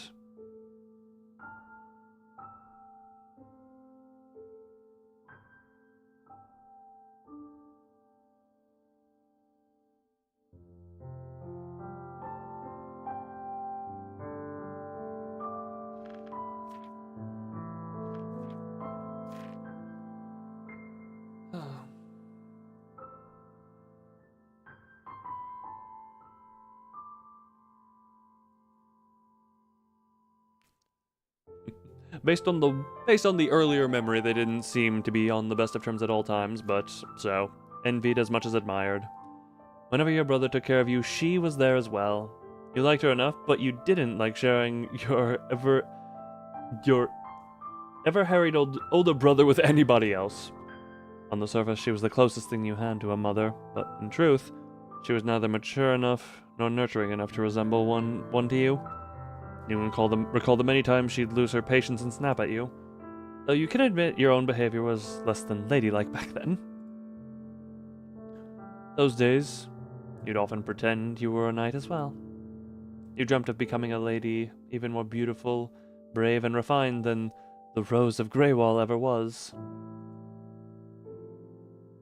Still, though, she had captured the eye of plenty of counts and barons. A simple life wedded to a nameless knight. Your brother was all she desired. At least that was true until... Until? I haven't had time to read in ages, especially not some silly romance. Even so, seeing the cover makes you feel fondly nostalgic. Used to read it to me when I was small. I always preferred her stories to Tristan's, even though she tried to scare me most of the time.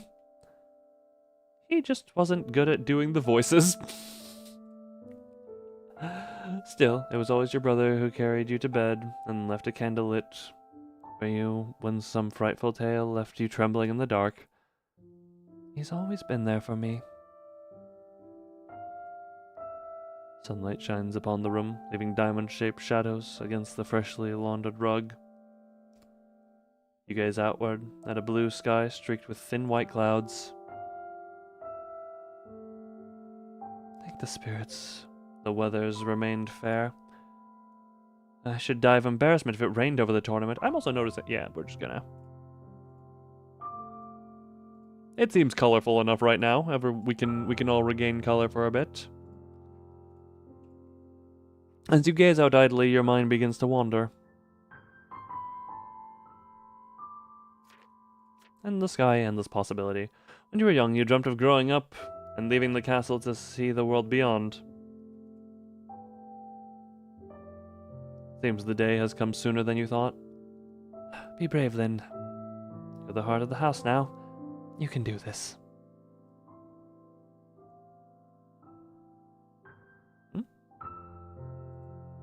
Your reflection gazes back at you through the mirror on the wall. Her hair is carefully combed and parted in the center, framing the two halves of her face. She wears her finest jewels atop a pale blue gown trimmed with white fox fur and delicate embroidery. She looks like a child playing at a lady. Not the most powerful woman in the north. Before you can stop it, a lump forms in your throat. You bite down on your lip. The strong perfume from the flowers does not help the stinging in your eyes. The day hasn't even begun. You can't cry now, Lynn. I know you miss Papa. I know he left too soon, and nobody thinks you're worthy successor because you're useless and... Mercifully, a sound jolts you from your thoughts. Voices. Tristan! You give your reflection a final glance, smoothing out a crease in your sleeves, then quietly step away from the desk. Wait. I need to speak to you about something. I don't want to hear it. It's about Lynn. I said I don't want to hear it! The familiar voices of your brother and sis... Dame. Your brother's tone is pleading.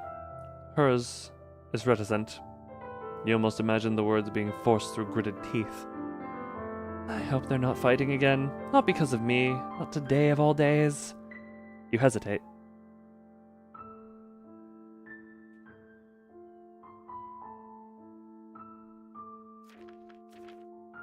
Every decision needs a save.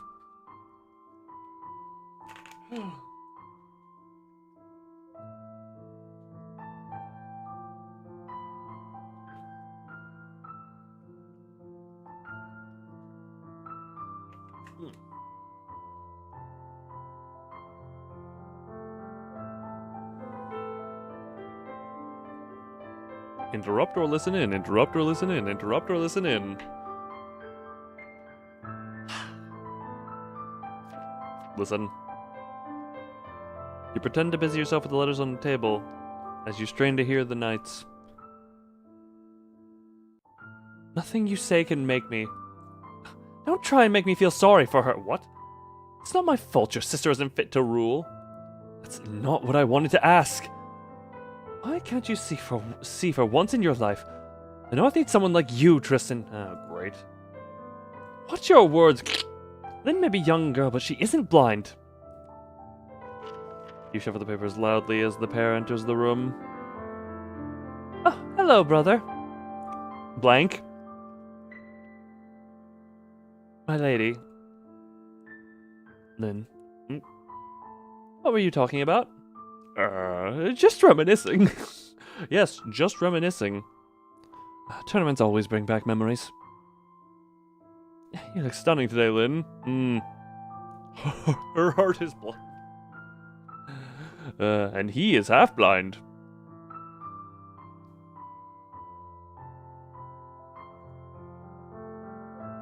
You give him a pointed look, but drop the subject.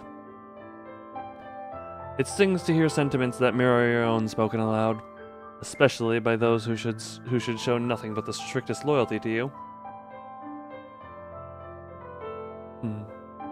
But it stings because it's true. They never change.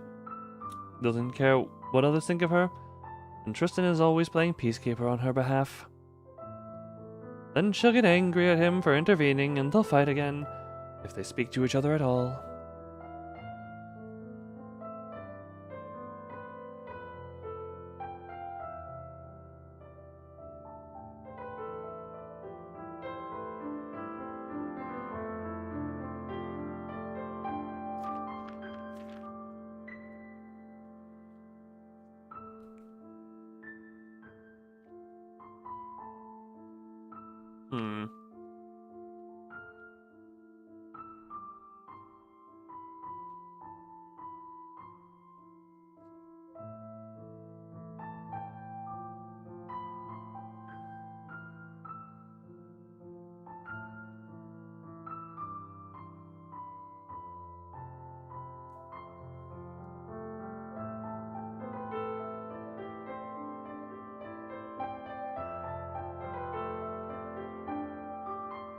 I mean, to a point, they're both caught in that. Pity both. You once idolized them both, but things are clearly different between them and you now. It's painful watching them act like this. If things can change so much between people who care about each other, will Tristan ever care less about me too? And you look very dashing, both of you. Indeed they do. Tristan looks every bit the knight in burnished armor. His squire Roan must have spent hours polishing it. Your sister-in-law, meanwhile, carries herself as elegantly in the plate as one would in silk. You've always found it a little unfair how a warrior could possess so much grace.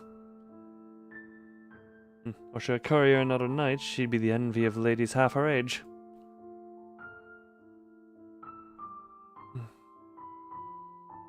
One moment. Are you leaving? The amber eyes narrow as she examines you. You brace yourself for some criticism or sharp remark.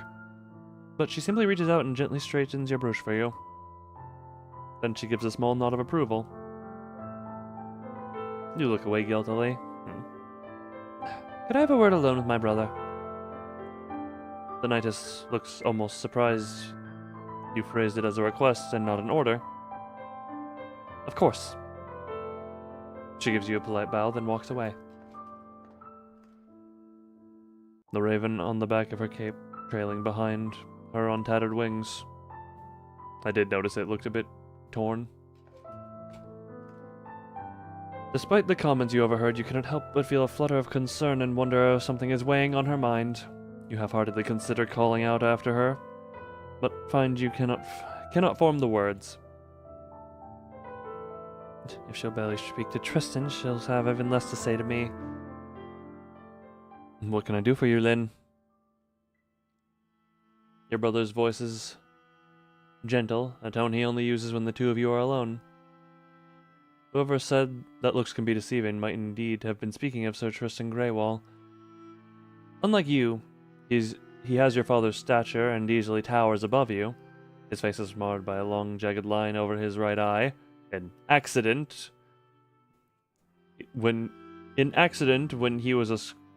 he was a squire robbed him of half his sight. That my brain did not interpret that wording in the proper way. Oh. Scarred, steel-clad, and constantly scrutinizing the world with one keen eye, he cuts an imposing figure to most. To you, he has always been anything but. Reminiscing, were you? He looks at you sheepishly. Did you hear all that? I heard enough. I'm sorry, Lynn. Things have been difficult for her lately. She didn't mean it. You don't have to protect her, Tristan. I'm not about to throw my own knights in prison for speaking their minds. You're right. Forgive me. You don't have to protect my feelings either. Mashionis needs to know what her subjects think and feel. Lynn, you've clearly grown up faster than I'd realized. Your brother beams at you in his own quiet way. His smiles are like everything else about him, measured and concise. You've often wondered if he sees his entire life as a battlefield. You swear he treats every interaction like it could be a threat. It only means all the more that he allows himself to relax around you. His cool blue eye, right? Looks more tired than you remember, but there's a twinkle in it now that glints with pride.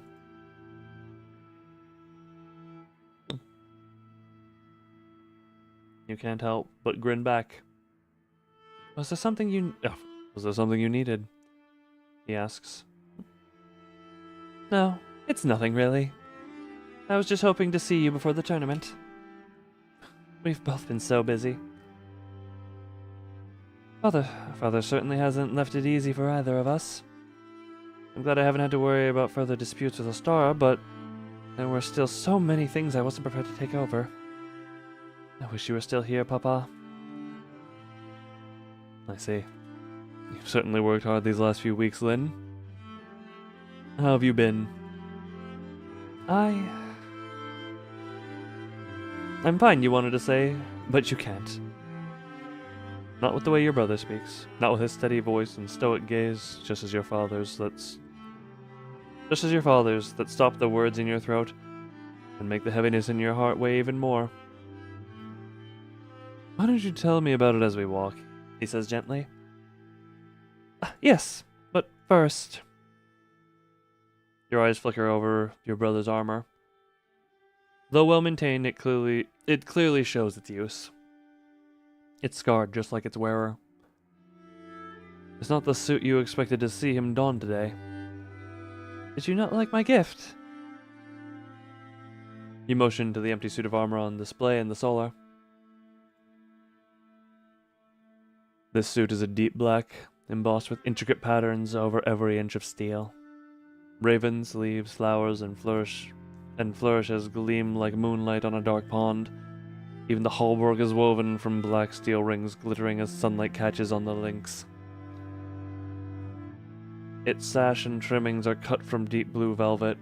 A raven embroidered it in silver thread looks ready to take flight from the cape that hangs off its back.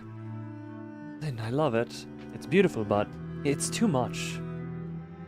Oh, please. One suit of armor is hardly enough to reward you for your service. My service isn't worthy of reward. It's my duty. You watch him tentatively run a gauntleted hand along the polished cuirass. This is a suit fit for a king, Lynn. Don't tell me this is the work of His Majesty's smiths. Let's just say they were only too happy to build a suit for the mighty Iron Slayer himself. An uneasy look flashes through his eyes at the epithet. Oh. You can tell I've been... Yeah. As the stream goes on and my tire grows, words become harder. Gifts from the powerful never come free, Lynn. That's for me to worry about, not you. You deserve it, Tristan, you do. You stare at the beautiful suit of armor, your arms folded tightly around you. You're not sure what else to say. Your brother's humility does not surprise you, but you have often failed to understand it. I suppose now isn't the time to bring up the other gift from His Majesty. You feel your pocket for the slim dagger that sits concealed. Though dagger is far too mundane a word to describe it. It's a work of art. Its hilt is sculpted into a raven and sycamore branches. The blade rests in a beautiful black scabbard with engraved silver shape and fittings. More raven and leaf motifs are etched into the blade, nestled around an inscription on the polished steel. Protector of Lif. Along with your lands, the title has passed down through your family for centuries. It honored your ancestor who bent the knee to the king of Thrasir, and now it belongs to you. But there's no rule that says the Marquise and Lord Protector must be one and the same. A different family member can be granted it, and nobody deserves it more than Tristan. Traditionally, the symbol of Lord Protector is a medal, but you've never seen your brother take joy in accepting medals. Honors and titles alone can never be enough. A practical knight like him deserves a practical gift, like blades and armor. I didn't think you would mind the suit was a little ornate, though.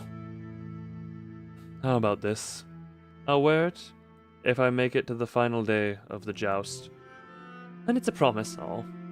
You'd better do your best, Sir Tristan. You kept the dagger tucked out of sight and smile at him, mollified. I'll find another time to bring it up. Wouldn't it be wonderful to present to him after his grand victory, after all? With a lighter heart, you turn to your surroundings.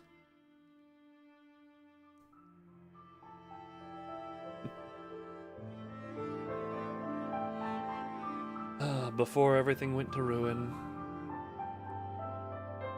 Before it all went to ruin.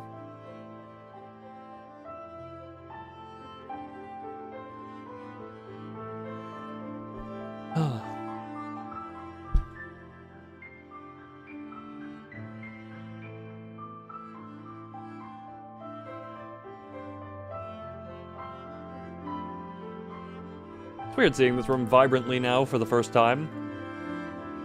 Looks like fine weather for the tournament, your brother says idly. Yes, I can't wait to watch you win it. Wow, you have such confidence. The lines around his kind eyes crease as he gives you a tired smile. I wouldn't get your hopes up, Lynn. Shadow and I haven't ridden in any any tourneys together yet. I'm sure that monster of a stallion has gotten used to you by now. After Snowflower, the mare who'd carried him since he was a teenager, perished during the war, your brother has hardly shown any enthusiasm for the sport. But today is special. I'm sure Tristan will be in good spirits in no time. Your eyes sweep over the tournament grounds where a number of colorful banners flutter in the breeze. Silently, you match every crest to a house, making sure you can name the lords and territories that correspond to each one. God, I would not like that position to have to memorize that many names. At the far end of the room, your portrait hangs on the wall. It's almost as if there are two mirrors surrounding you. However, the woman in the canvas stares outward with a grace you do not possess, while a noble white raven perches serenely on her arm. Neither you nor Edgar are that regal in reality. Your corvid friend would never stay still for that long. The artist had to paint him separately. As for you, your painting is less a depiction of you than a symbol of what you must be. The entirety of the northern territory of Lif bows to you and your house. You, in turn, bow only to the king on his gilded throne in Thrasir, the verdant south. Your father kept you safe from the outside world, safe from all that would do you harm. But then he died all too suddenly, and you are now left alone with a title too big to fit you, the guardian of the lands you have yet to see with your own eyes.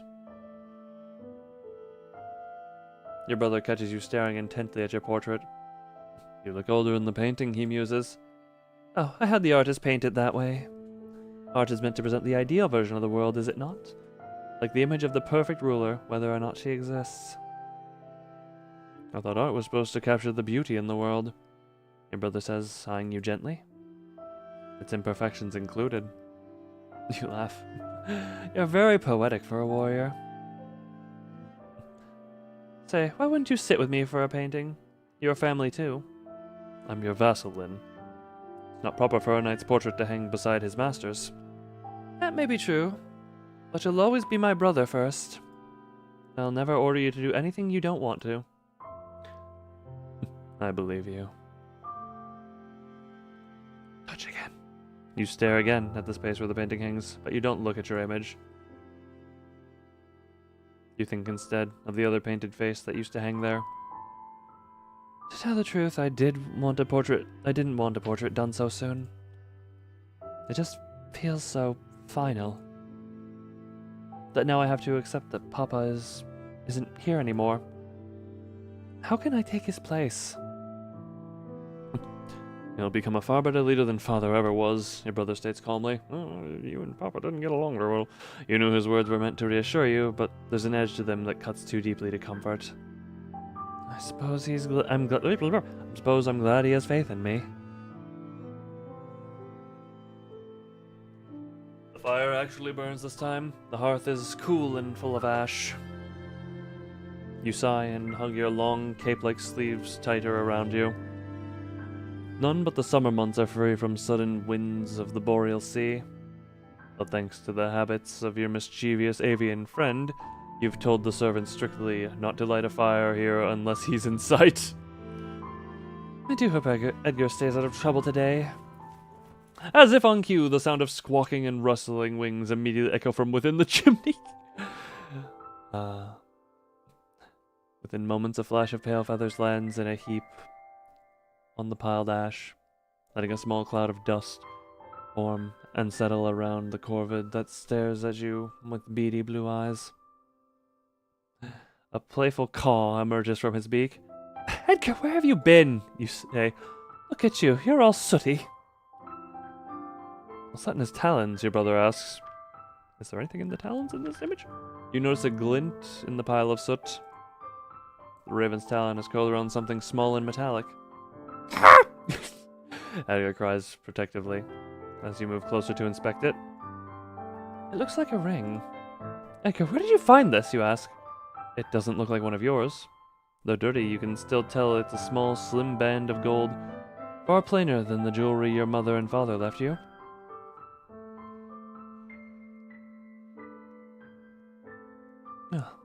Narrowing your eyes, you can just make out a small engraving etched on its surface.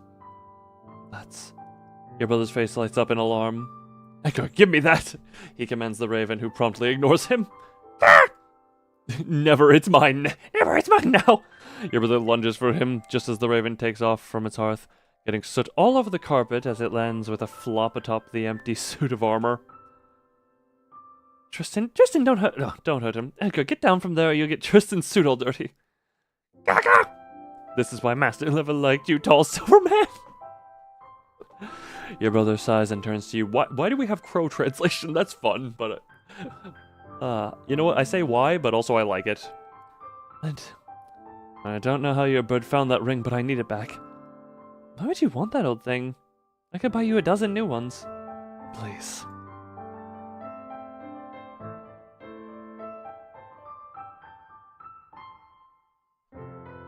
Music is oddly joyful right now, so I'm just not used to the joyful piano in this game. Edgar, give the ring. You sigh as you slip off one of your gloves.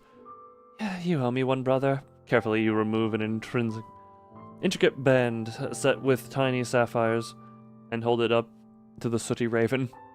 Here, Edgar. Why don't we trade?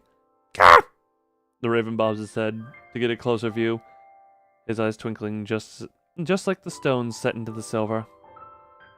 Finally, he hops up from the suit and lands with a soft flutter on your arm, dropping the plain band in your palm, scooping the ornate one into his beak.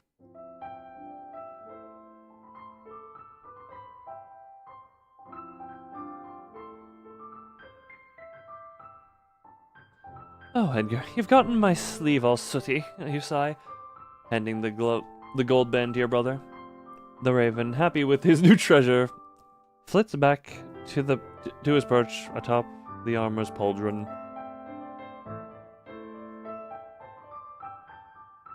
Meanwhile, your brother stares at the simple piece of metal in his gauntlet, as if he can't believe it's real. It's a long-lost forgotten nostalgia. I'm not saying it doesn't make sense. It just was something it took me a second to realize. We're in a very different time than the post-massacre era, the post-traitor era.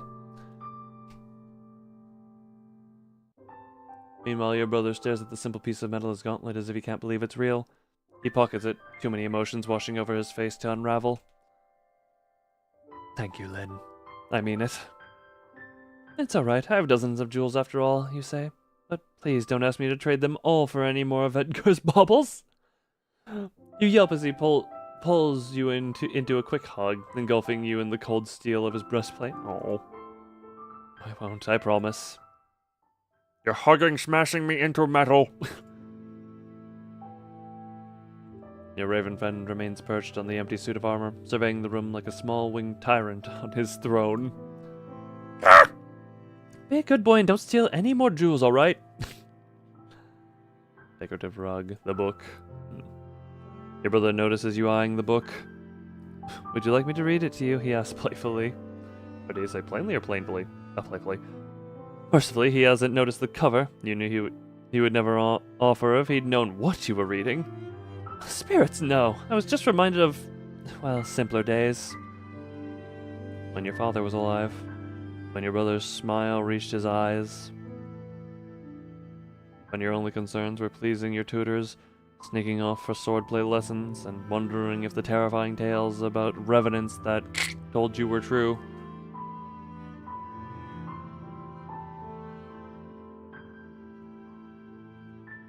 Why did father never read to me? You can't help but wonder aloud. It was always you or her. He was a very busy man, Lynn. Though true, you know that your brother was also a busy man, too often exhausted from completing whatever task your father or Sir Dithard sent him on. You decide not to push the topic. I suppose you're right.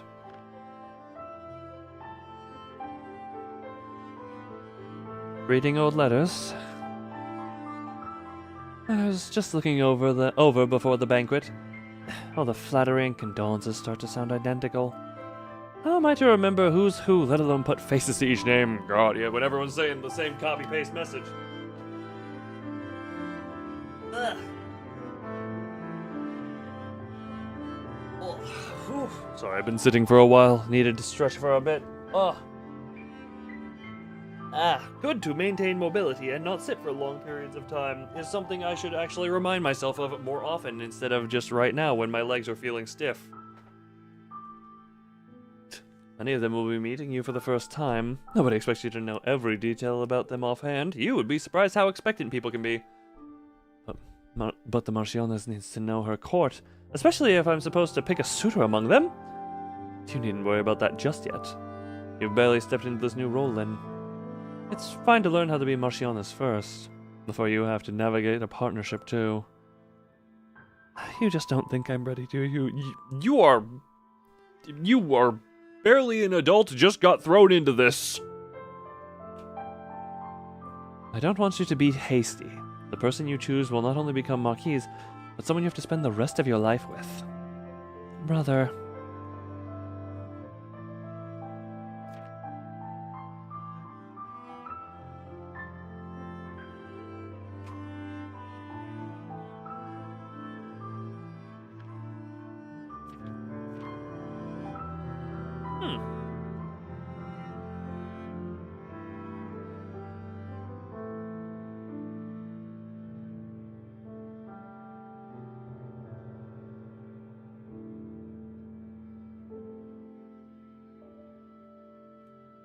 I guess hope for contentment. I feel like this is just more explicitly the same thing, but hope for contentment. I can only hope for contentment. Love sounds wonderful, but too much to ask for. I'll be happy just to meet a man who's competent.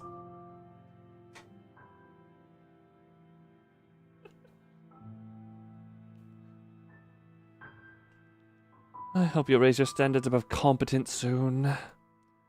Perhaps. The young in love feeling. The lower standards. Oh, I hope for romance if it'll only end up like you or father. You hadn't meant to let those words slip, but it's too late now. Like me or father?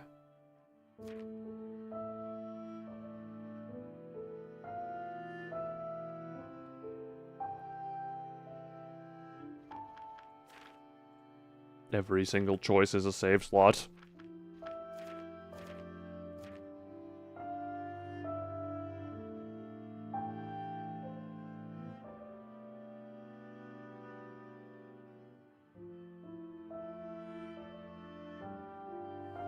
Who is it more pertinent to get information?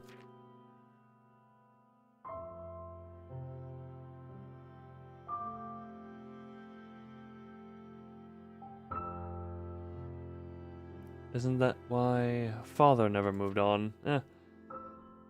Isn't that why father never remarried? Because he was stuck in the past? You don't need to concern yourself with his reasons. But you're the one who knew him best. Why can't you tell me? Lynn. I'm sorry. I just miss him so much. But sometimes it feels like I barely knew who he was. I'll tell you whatever you want to know once things quiet down, alright? Alright. You decide to let the subject drop and turn away from the letters with a sigh.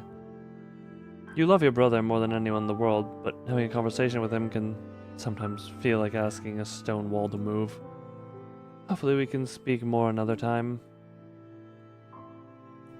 You think back to the letters that caught your attention? The name that concerned you the most was...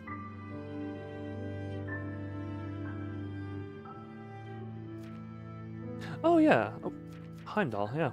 Oh, I didn't even say it before that one. You fought under Lord Heimdall's command, right? What kind of man is he? He's the greatest commander I've ever served under. Truly? Is he even more accomplished than Sir Dythod? He's a man of integrity who always puts his people and his knights above himself. I see. Well, he mentioned you. You show your brother the letter. It sounded like he has a high opinion of you. I'm surprised to hear that after all the trouble I made for him during the war. You? How? He takes a moment to consider his words. What did you do during the war there? She fell very ill during the siege, to the point where I thought there was no hope left. I acted selfishly, rashly because of it. Brother, How could you be so reckless? I know. You wait for him to continue, but he doesn't. In any case, both of you return unharmed. All's well that ends well, they say.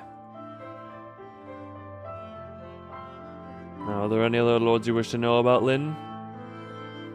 You ask your brother what he knows about a few other names on your guest list, and he obliges, not sparing any detail. It's amazing how much he learns just by gleaning it from other knights. Well, maybe he's spending a lot of time around them. Yeah, makes sense. Get the information in the brain.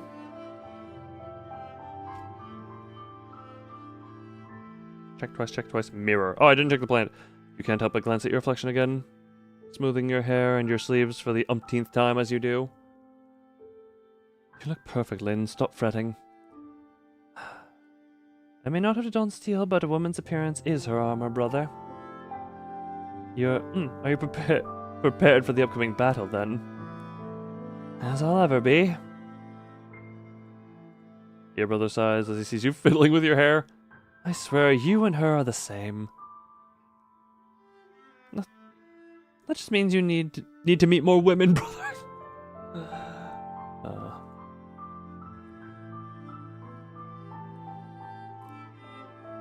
What is that meant? I'm trying to think exactly what the meaning here is. Like, meet more women and you'll see they're all the same, or meet more women to variety your what you see of them. Lilies. Do you like them? They're lovely, Lynn. The castle hasn't looked this festive since your mother first arrived. Was mother fond of them? She said that flowers were one of the things she missed the most about the South. So your father filled the halls with them at their wedding feast. I wasn't allowed to attend, but you could smell them from anywhere in the castle. Father must have truly loved her then. There's still time before the tournament begins. Would you like to light a candle with me then? I had a feeling you would ask. If you're not in the training grounds, then I'm bound to find you in the chapel. But yes, I'd like to light one for Papa. Come on, then. Which way is the chapel? Where are you off to, Lynn? The chapel is the... Forgive my ineptitude at directions, brother. Mother wrote, asking if another war might break out. Surely not whatever the... You can differentiate which one is a heart, which one you can give your heart. I don't know, maybe. Surely not right after the prince was killed. Maybe if you met more women, you wouldn't have been saddled with that one who... who potentially you betray everything for. Familiar voices drift towards you as you make your way through the door. Oh, more people. Two figures stand at the end of the hall, engrossed in conversation. One knight is full plate, the other is a squire around your age, dressed in blue gambeson and hard leather gorget that serve as both armor and uniform. You don't normally acquaint yourself with page boys and squires that serve your house. What business would they have with the lady of the castle? But, like it or not, this face and flash of coppery hair are well known to you.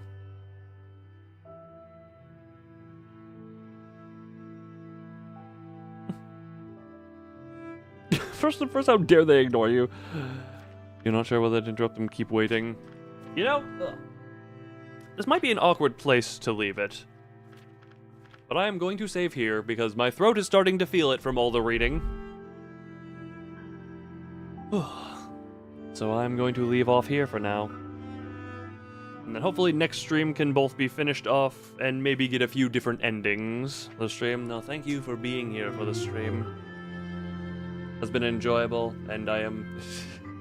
I'm not gonna lie, after the experience of Tiny Bunny, where it's like, oh yeah, it looked real good and promising, wait 2.5 years for the disappointment that it was.